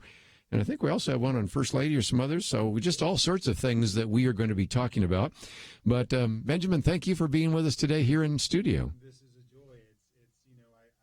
I've listened to you before, so this is a privilege for me to be here. Well, I thought we might just, if nothing else, tell some of this story, because you grew up in a tumultuous home. And if nothing else, I'd like to start there, even though it's probably somewhat painful for you to talk about that. You know, God has done so many things in my life. And I mean, honestly, it's been incredible for me. The past is the past, but we learn from the past. And so I have, thank God. But yeah, no, I grew up in a small Baptist church in Houston, and we were on the outskirts of Houston. So it was kind of a small town, you know, so to speak. But my parents went to church, and we were a good family. I mean, you know, I had a great childhood. I really did. I started working when I was 14, and I just had the desire I wanted to get a car. I wanted to grow up, you know, I wanted to get out of the house. And so I did. I started working in fast food and all that. And I think being away from the home a lot at such an early age, I think it opens you up to a lot of darkness. And I was approached probably, I guess, between the ages of 14 and 19 by 8 different pedophiles, both men and women. And it causes a young person to doubt or kind of question who they are. Are they asking for this? Is there something that they're saying or doing? You know, so I had questioned my sexuality. I had both men and women, you know, approaching me. And so it started out, I got my learner's permit at an early age. At 14, I was getting gas from my mom at a gas station, and an older man approached me and said, "Hey, you know, you want to come over and play some video games?" And I thought, why is this old man, someone I don't know, asking me to go over to his house? You know, so alarm bells went off. And I want to just say that my parents, you know, how many parents question how to raise a child? And my parents weren't perfect by any means, but they got me in church. Mm-hmm. And I had this foundation, so I knew this was wrong. And I'm going to stay away from this person. This is not right. But and I think the Lord protected me, because every time someone approached me, I was able to get out of it. Mm-hmm. You know, so I was, you know, verbally molested, and I was also touched in the wrong places, but praise God, I always got out of the situation. And so I grew up, and what happened, I think, for me was, and our society teaches young men that, hey, go out and conquer. And so that was my mentality too. And you're young and you're stupid and you go and you do stupid things. And so I think for me, it started in high school and it went on. And I drifted away from church. My parents divorced and they were separated when I was in high school. And so there was a lot of trauma in the home. So I left home when I was 16 and got out and went to high school across town. So I started working and getting out more when I was in high school, and then went to college in Dallas. But I graduated when I was 20 years old.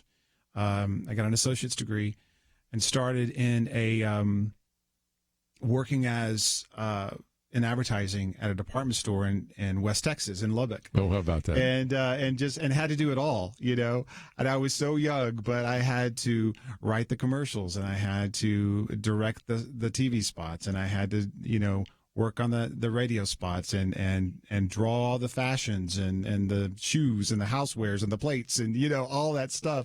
I had to do it all. But it was really crazy. And I moved in with a girl.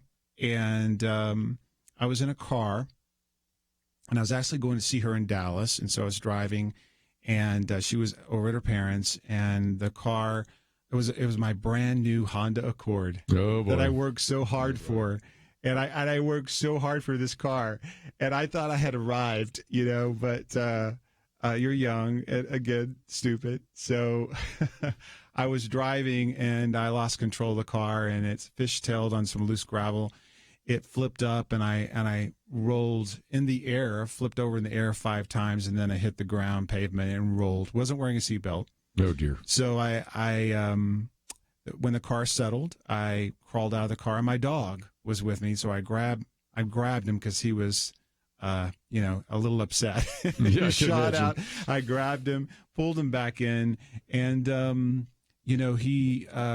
crawled out of the car, and I ended up laying on the ceiling of the car. The car had flipped over completely, and it was like a surreal experience because I'm standing there looking at the car, and I'm thinking, this thing's going to blow up. I got to get it out of the way.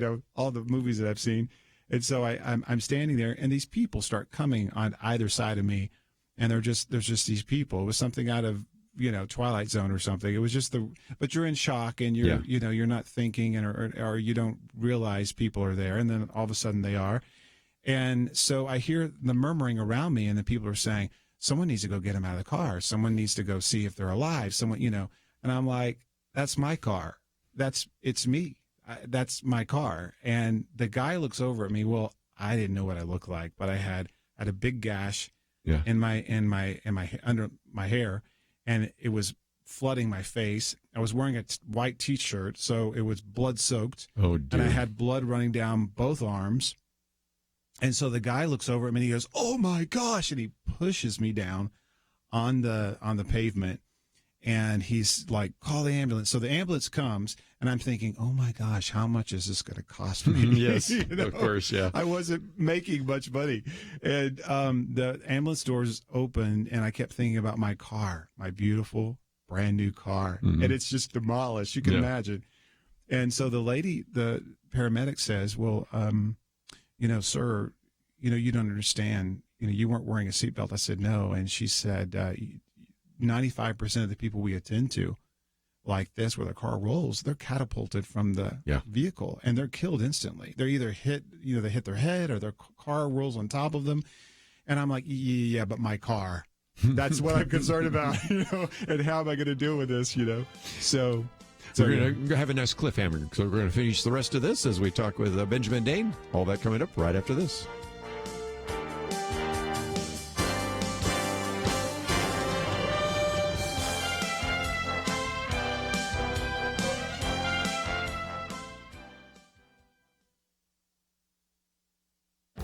This is Viewpoints with Kerby Anderson. The Supreme Court recently heard oral arguments in a case that might eventually end the impact of the Blaine Amendment. You might ask, what is the Blaine Amendment? Well, it was a failed attempt to amend the U.S. Constitution so that government aid could not be provided to schools with religious affiliation. Even though it was never added to the Constitution, 3/4 of the states adopted similar provisions in their state constitutions. Originally, these were proposed to limit Catholic schools from receiving aid, but have been used to bar any religious school from receiving aid. The Montana legislature created a scholarship program funded through private donations and tax credits. Kendra Espinoza enrolled her children into a non-denominational Christian school. The problem was that Montana's constitution prohibits public funds from being spent for sectarian purposes. Back in the 19th century, sectarian meant Catholic schools. Montana also applied that to any Christian school. The argument before the High Court was simple. The Montana ruling is unconstitutional under the First Amendment. You may remember that there was a similar Supreme Court ruling in the case of Trinity Lutheran. The justices said that the Missouri ban for sectarian aid could not keep a Christian school from applying for a federal grant for playground resurfacing. You would think that a similar ruling would come down concerning the impact of the Montana Blaine Amendment. The problem is the scholarships at issue here no longer exist. They were tossed out by a state court.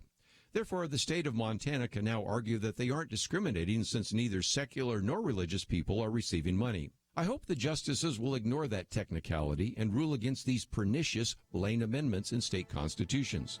That would strike a blow for religious liberty. I'm Kerby Anderson, and that's my point of view.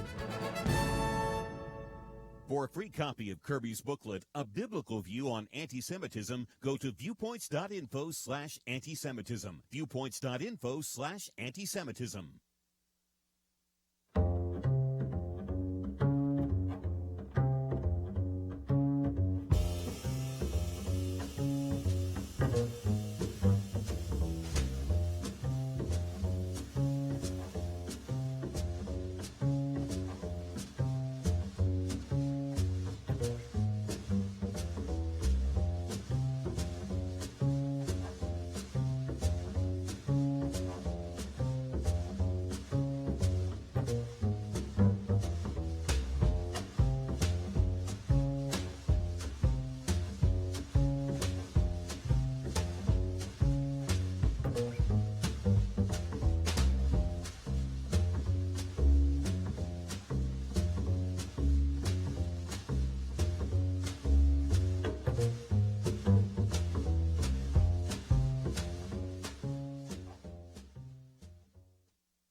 You're listening to Point of View, your listener-supported source for truth.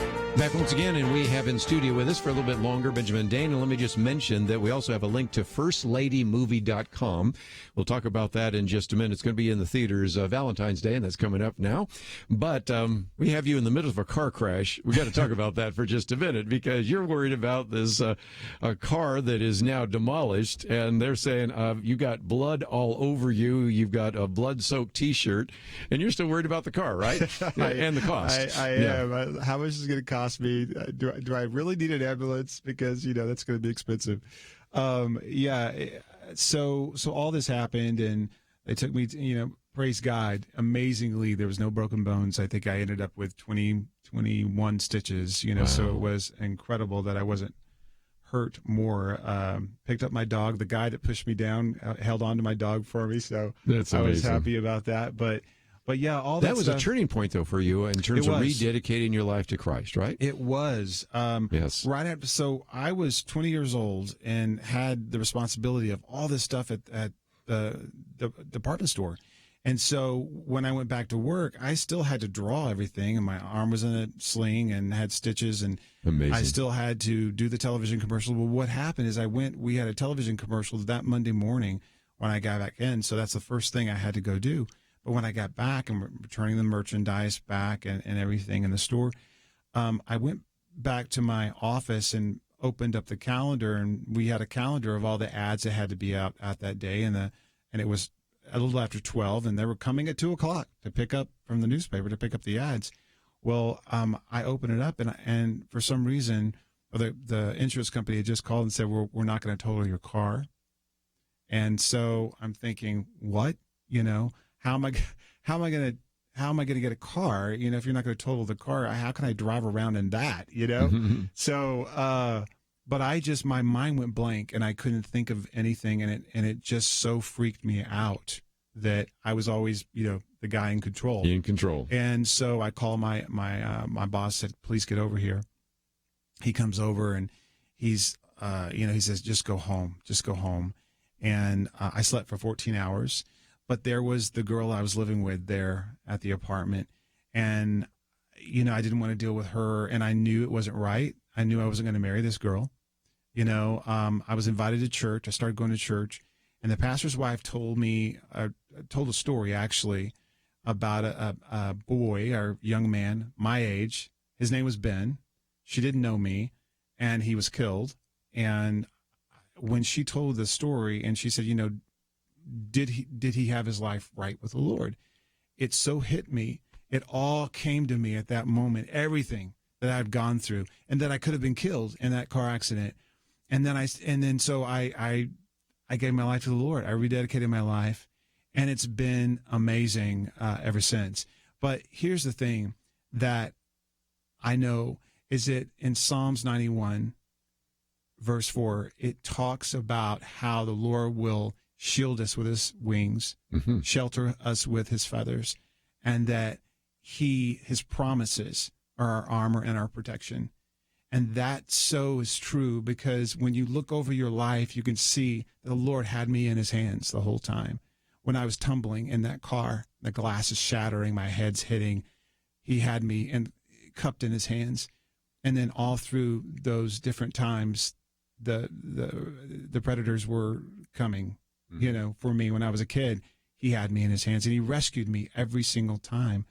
So that's the most incredible thing. My father was an incredible guy, but he died of lung cancer. And, all through my life, we weren't very close.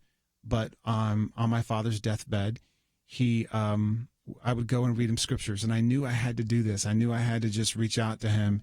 And I made a promise and I made a vow to the Lord that all my family would receive Christ. Mm-hmm. And so I went and I would go, and he was in so much pain and so much anger that he would lash out at me. And so my wife was like, why are you going back for that? But I had to keep going back. So one day, and it was the last month he was alive, he looked up at me, he reached up, he pulled me down, he kissed me on the lips. My dad would never do this. And he told me, I love you. Wow. I'm proud of you. And I have the faith to believe that I'm going to be with Jesus. And it was so amazing. It was everything I needed to hear. That's just that one moment. And I was so overjoyed that my father found Christ, and it was all worth it. It was all worth it. I might mention that there is a testimony people can find at YouTube. So again, we can make that available, but we also have a link to your website. But just for a minute, let's talk about this film, First Lady Movie. First of all, I got to mention that it's firstladymovie.com. There are a lot of First Lady movies out, unfortunately. Yes. There's one that goes all the way back to 1937, so make sure you get the right one, okay? First of all, this is the one that Benjamin Dane is in, as well as Corbin Burnson and Nancy Stafford and a variety of other people that we would know as well in the movie. Talk about that. Yes, Jen Gotson Chandler, she's in My Daddy's in Heaven, and Frost Nixon, and several other faith films. She's in it. Stacey Dash from Clueless. Burgess Jenkins from Remember the Titans, and then Alveda King. Martin Luther King's niece is in the film, and it was a joy working with her. But I play Taylor Brooks. He is the not ready for prime time vice president, who is a widower, and he is so funny. He's a very immature person, but what happens is he has to jump into the office of president because the president dies in office, and it's someone he admires. The First Lady, Nancy Stafford, does not admire my character. Yeah. She's not very happy, but she promises her husband that she's going to make sure he makes the transition and he's going to be okay. So there's this other couple that are running for president and First Lady, and it's Harold and Mallory Carrington. And so they we don't want them in the White House. So we make a pact to run together, unmarried, and to run for the office of president and First Lady to make sure and she's the popular First Lady. I'm not. So she helps me win the nomination. And so we get in, and we one of the things we do is we make sure that they don't get in. But Corbin Burnson is it's a modern day fairy tale because Corbin Burnson comes back in disguise and tries to win Nancy's character's heart. So it's a really great story. It's fun. It's political. It's a romantic comedy. It releases on Valentine's Day and a politically election year. So it's just perfect. But here it is. It's nonpartisan. What's great about it is just fun, family fun, and it's a great film for the whole family. But we have to laugh together, and we need something to join us together, because isn't it funny that there's just like this. I mean, it's almost like cartoonish group of or cast of characters that are in the political scene right now. Gives me something to talk about every day. I bet it does. As soon as you leave, that's what we're going to be talking about for the last half hour. But first of all, let's give them some details, because we do this so often where there's a one-night event, and we just did that last week. But this one is more, but still you have to say, okay, where are the theaters? So as you go to firstladymovie.com, there's a drop-down menu that says theaters, and so you can click on that. Lots of times what you need to do is put in your zip code, so I'll do that right now just to see where I find one near me, and there goes. All sorts of ones pop up. So it's really helpful, because since we broadcast in 42 different states, I can't even begin to list all the places where people are going to be able to see this, or that it's even going to show up in that first week. So again, Valentine's Day is that Friday, so you can certainly be looking for that then, but also you might keep looking to see whether or not it's going to be in your theater. Yeah, and it's real important, as most people know, the first weekend is so important for a film. If it does well, then it expands and we go to more theaters. But we're right now in about 65 theaters, I believe, nationwide, and they'll keep adding more. So it's great if people can support a film like this. Well, if nothing else, what you are is an encouragement to some of our listeners. Number one, since many of us have over the years had prodigals where they fade from their faith and then come back again. So that's a great story. Number two, that it is possible to be a Christian and to be in the film industry. And I know you go to Gateway Church, and what a great church to go to. And that most importantly, there's a way in which you can play cross-type, because you seem like just a nice guy, but you don't end up quite that same way in the movie. Is that fair to say? He's a little misguided, but the First Lady sets him straight. So that's good. So that'll give you enough of that. So, Benjamin, I first of all would encourage people to hear your whole testimony. We only gave a bite-sized bit of it, and you can find that out on YouTube. But most importantly, I think if you would be interested in the film, firstladymovie.com, that's one of the reasons we wanted to bring you in here today. Got an incredible testimony. I wish you well, and we'll look forward to seeing you in other films in the future. Thank you so much. I appreciate it. We're going to take a break, and when we come back, we're going to talk about that cast of comedy characters that are actually running for your vote here in Iowa. Those of you in Iowa, I apologize right now. You have been pummeled by more ads than you can imagine. The Democrats so far have spent $1 billion. That's $1,000 million already on the campaign, and this is the first of 50 different events that take place over the next 5 months. So we'll be back right after this. Point of View is committed to spreading the truth, oftentimes a truth that those in political power don't like getting heard. But the only way it can be heard is if our teams stand strong together, if you do what you can to support the Point of View Truth Team. It's having an impact, as we heard recently from U.S. Representative Louis Gohmert. Everywhere I go, I hear people that you have influenced, that Point of View has affected. You have made such a difference, and you rely on people to contribute. And if they don't contribute, then that truth does not get heard. Help Point of View make a difference. Pray and consider what level is right for you. $30, $65, $100 a month, or even more. Please do what you can. 1-800-347-5151, or visit online, pointofview.net. Look near the top right for the link that says Become a Monthly Partner. Join the Truth Team, 800-347-5151, and pointofview.net. Point of View will continue after this.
You're listening to Point of View. The opinions expressed on Point of View do not necessarily reflect the views of the management or staff of this station. And now, here again is Kerby Anderson. Back for the final hour. If you'd like to join our conversation, 1-800-351-1212. Program note, we had Benjamin Dane in studio. Tomorrow we have Sheila Walsh in studio. And then Wednesday, Penna Dexter and I are going to do kind of a round table. We'll talk about anything that maybe surfaced the day after the Iowa caucuses. We'll talk about the State of the Union address. And we'll look at the end, which I think could be the end of the impeachment trial. You'd never know. There's always this possibility of some 11th hour change your vote or something like that. So there's a lot to cover. So anyway, each day we got somebody in studio. Of course, today we had Benjamin Dane. Tomorrow we have Sheila Walsh. Wednesday we have Penna Dexter. Thursday we have Jim Dennison in studio. Of course, Friday we have Kelly Shackelford and Dr. Merle Matthews once again joining the round table. So each day we have some individuals in studio, so you can watch it on Facebook Live or watch it later on YouTube. But, of course, you can also watch it on our own channel right there at pointofview.net or, of course, listen to it. Iowa caucuses tonight, and as I mentioned, the campaign so far has cost $1 billion. Remember that the next time you have some candidate complaining about all the money in politics. Well, they spent it, and I'm not even sure all that includes even some of the Mike Bloomberg, which I'm going to get to in just a minute. The polls at the moment, though, suggest that Bernie Sanders may have a narrow lead, but also you think that in addition to Senator Bernie Sanders, you also have former Vice President Joe Biden, Senator Elizabeth Warren, as well as the former mayor of South Bend, Indiana, Pete Buttigieg. And so we'll see where that takes us. I suspect that this is going to be a good night for Bernie Sanders, but you just never know until the caucus meets, and we will find out. This is the first of 50 contests over the next 5 months, and so that is the first issue. Number two, you have at least one more individual that will join the debates in the future, and that is the man I just mentioned a minute ago, and that's Mike Bloomberg, who is the former mayor, who is self-funding, and I want to get to that in just a minute because he, up until now, has not been able to be on the debate stage, but the Democrat National Committee has changed the rules on that. And his goal has been to run sort of a parallel campaign, ignore what's happening in Iowa, and then really capitalize on what will happen actually just a month from now, because Super Tuesday will be March 3rd. We, of course, today are at February 3rd, so we'll see where that takes us. But there are many people that are very upset about Mayor Bloomberg's action, not the least of which is Michael Moore. And this piece that we have posted on the website, which you can read, it's the second article by John McCormick. Michael Moore rips DNC and corporate Democrats at Bernie-less Bernie rally. Even though Senator Bernie Sanders was not at the rally, he still drew more than any of the other candidates. And, of course, they had a pretty good turnout for that. But in the midst of that, Michael Moore told the crowd that the DNC, that would be the Democratic National Committee, was removing the debate qualification requirements that a candidate must have hundreds of thousands of small donors. And that then decision benefited, of course, Michael Bloomberg. He said, quote, they removed it so that he can be in the next debate. He doesn't have to show that he has any support among the American people. He can just buy his way onto the debate stage. And I've got to tell you, this is so disgusting. I watched the debate in Iowa here 2 weeks ago, an all-white debate, Michael Moore says, and the fact that DNC will not allow Cory Booker on the stage, not allow Julian Castro on the stage, but they're going to allow Michael Bloomberg on the stage because, and he uses words we don't use here on radio. But he's not the only one. Let's take a few more here, and that is you have some other comments. Senator Elizabeth Warren, in a tweet, said the DNC didn't change the rules to ensure a good, diverse candidates could remain on the stage, but instead they did change the rules to let a billionaire on. Billionaires should not be allowed to play by different rules on the debate stage in our democracy or in our government. Tulsi Gabbard, who's one of those that was kept off, said billionaire Bloomberg just bought the DNC. And then let's hear from a few of those that were actually kind of kept off the stage. And that would be like Julian Castro, who said, when Cory Booker led an effort to change the debate thresholds, the DNC refused, saying they couldn't benefit any candidate. It seems the only candidate they're willing to benefit is a billionaire who's willing to buy his way into the race.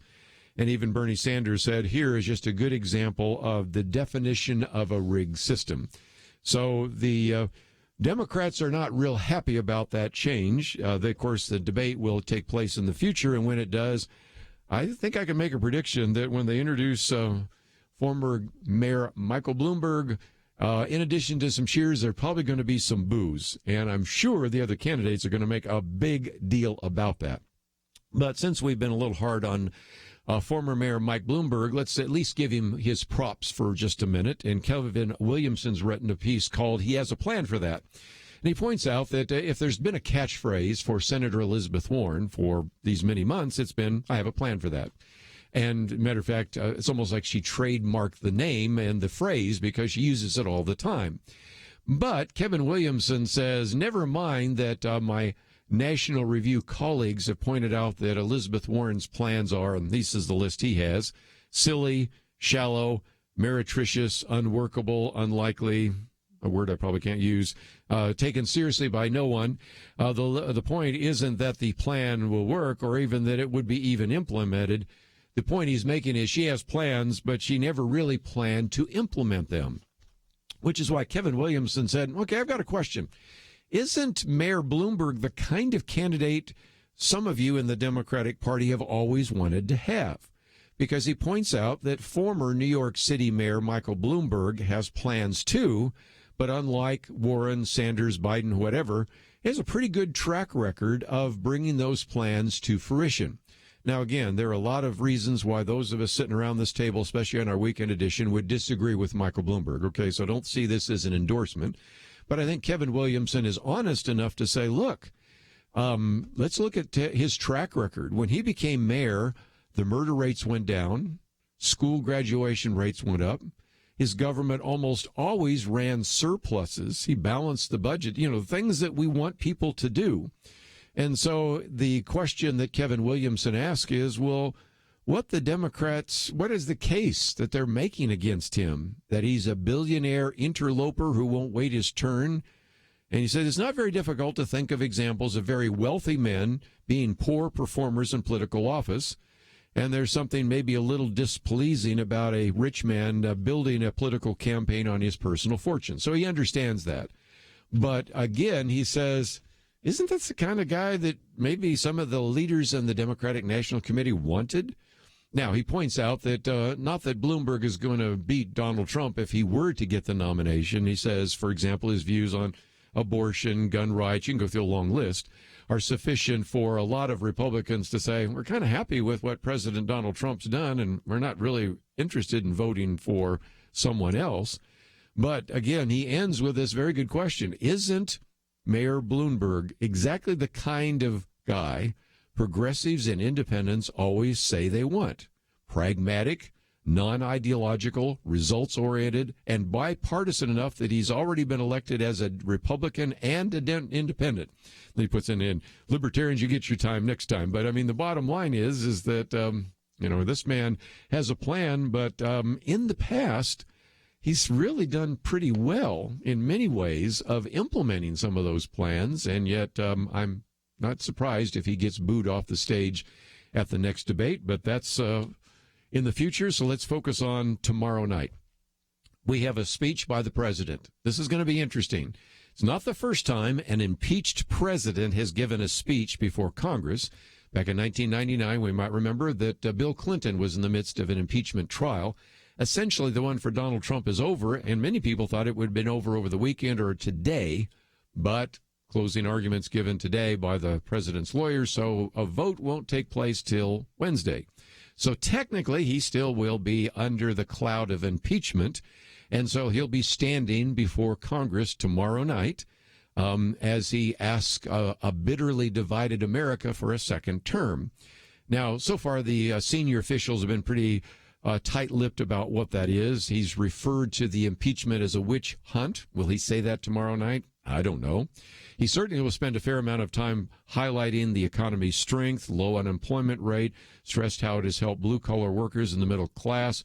He'll certainly talk about these trade agreements. First of all, will he just simply say that we have a trade agreement with China and why that's good? Or will he say, while Nancy Pelosi was signing the articles of impeachment, I was signing phase 1 of the trade deal with China. And then, of course, also USMCA, the United States, Mexico, and Canada agreement. Will he simply talk about the benefits of trading with Mexico and Canada and how this is an improvement over NAFTA? Or will he say, wow, there was this silly witch hunt taking place in the Senate trying to remove me from office. I was signing, so we'll see where that takes us. But if nothing else, there will be an emphasis, the White House says, on unity, trying to bring together some of the division.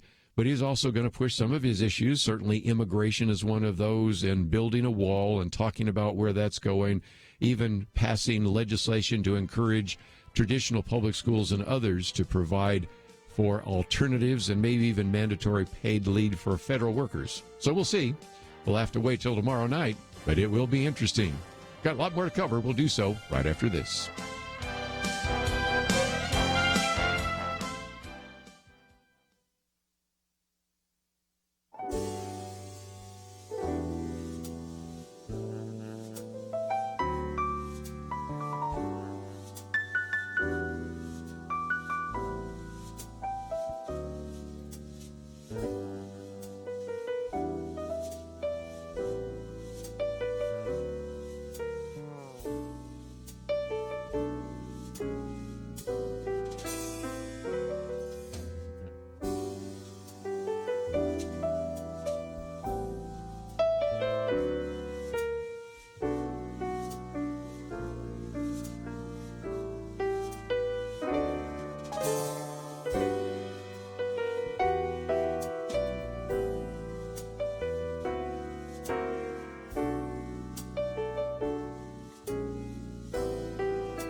Now, back to Point of View, your listener-supported source for truth.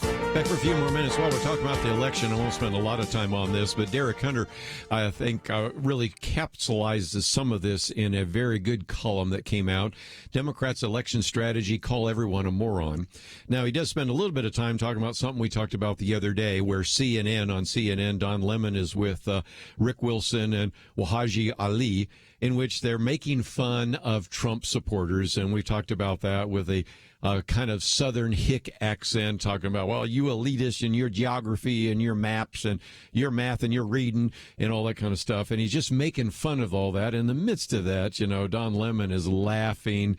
And then after a lot of pushback from all sorts of individuals, Finally, Don Lemon said, well, maybe I should say something about that. But he, as this piece by Al Perota says, he didn't really apologize. Instead, he says, with smugness plastered on his face, Don Lemon said he had been laughing at a joke, not at a group of people. I love Al Perota says, speaking to someone who's written something like 200,000 jokes, this is utter nonsense. And talks about how, in some respects, he was saying, look, I'm really not trying to belittle people. And Al Perota says, oh, you mean on the CNN that seems to be belittling what Trump supporters say and believe every day? But that is just one example that Derek Hunter uses of other examples that just seem to be out there all over the place about people making fun of Trump supporters. Now, I don't care what you think about the president or about their supporters. Just think strategically for a minute. Even if you're in heart of hearts thinks that anybody that voted for Donald Trump is an idiot, a moron, you'd kind of think you'd still want to keep that to yourself and just try to make a case for why when you voted for Donald Trump, maybe you didn't know what you're getting, but now you can see, so you need to now vote for fill in the blank, whoever it might be, Bernie Sanders, Pete Buttigieg, or it could be Elizabeth Warren, or it could be Joe Biden, whatever, you know. But instead, I mean, he just gives all sorts of examples here of individuals who simply are not doing that. And he said, the argument is, well, I'm saying this because in our inner circles, we talk about this all the time. You know, those racists, you know, they are just a bunch of white rednecks. You know, they're a bunch of morons. And so what ends up being is a recipe for disaster. He said, you're racist, now vote for me. You're a moron, now vote for me. And he says that doesn't really resonate very well outside of maybe CNN and a couple of other issues. So the same thing I've been raising questions about over the last week, Derek Hunter raises in his piece today. You know, here's your strategy. Call everyone a moron. See how that works out for you. But anyway, I just thought that I would bring it up because it showed up again in one of the op-eds that surfaced this morning in the papers.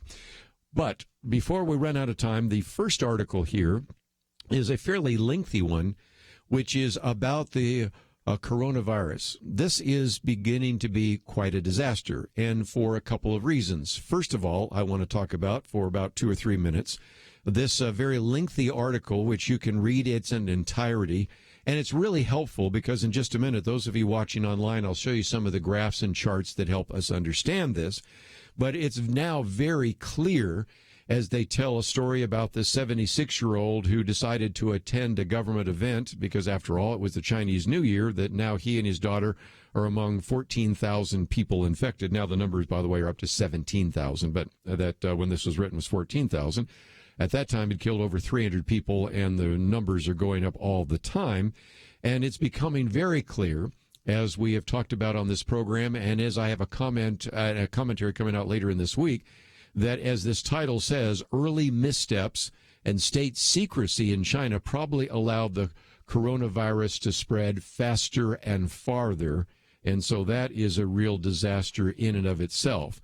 And, you know, you have the former director of the U.S. Centers for Disease Control and Prevention saying, Tom Friedman saying, it's clear that a much stronger public health system could save China lives and money.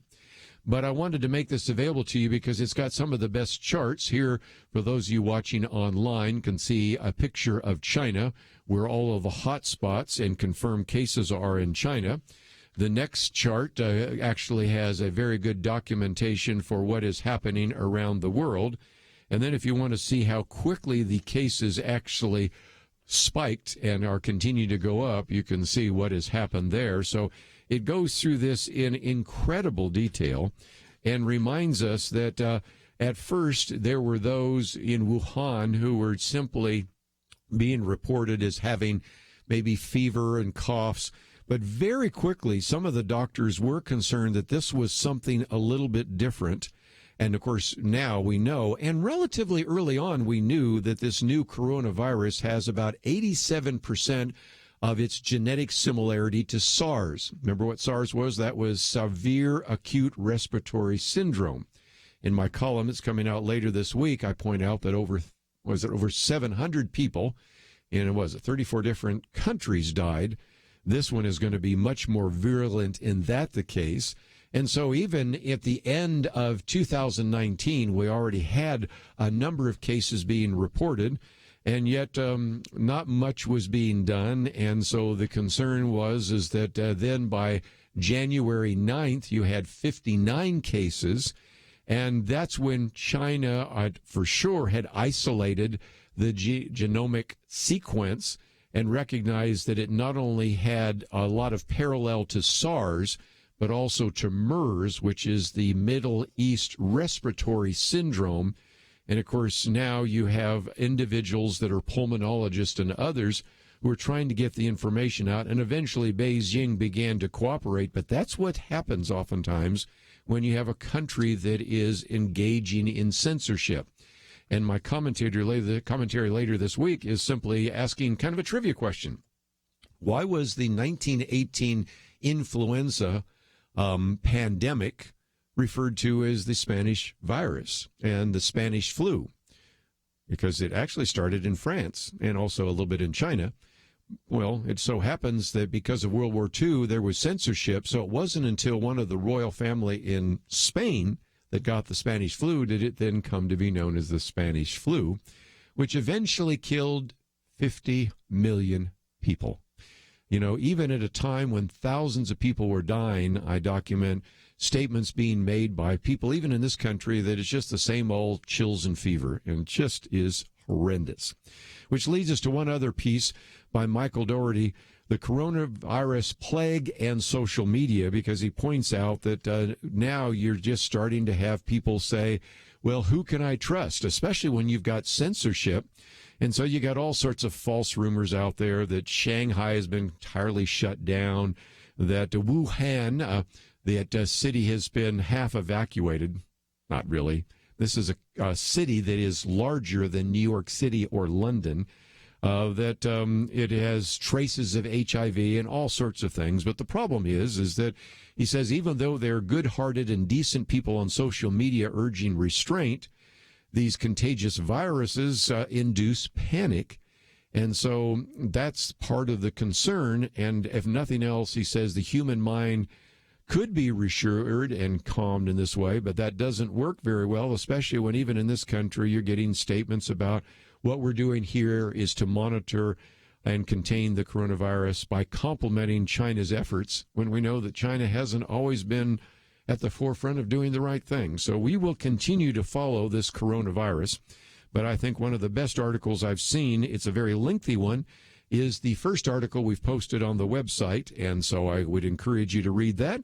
We have information about the Iowa caucuses. We have information about the State of the Union address by the president and much, much more. Of course, the book by John Stonestreet and the upcoming movie by Benjamin Dane. So all of it available at the website pointofview.net, and I hope you'll go there to find some more of that information. Most importantly, I want to thank Andrew and Doug for their help behind the scenes in our engineering area, and also for Steve for helping out in producing the program. We have a lot more to cover. We'll be talking with Sheila Walsh tomorrow, so we'll see you tomorrow right here on Point of View. Live in a digital generation. Point of View is reaching this often overly plugged-in generation with truth. You can keep up with us 24 hours a day using your phone, your tablet, your laptop, or your desktop. Search for the Point of View radio talk show on Facebook, where you can keep up with today's issues, learn about current and upcoming guests by liking us on Facebook. Also, follow us on Twitter. Our handle is @PointOfViewRTS. That stands for Point of View Radio Talk Show. Learn, interact, make a difference with Point of View using new media. And here's one way you can make a big difference. Help us increase our reach by spreading the word among your friends. Share a Facebook post. Tag us in a tweet. With enough joining us to plant seeds, we'll see a tremendous harvest. Come on, it only takes a minute. Search for Point of View Radio Talk Show on Facebook, @PointOfViewRTS on Twitter, and subscribe to the Point of View Radio Talk Show channel on YouTube. Learn, interact, share. The Point of View Radio Talk Show. Point of View is produced by Point of View Ministries.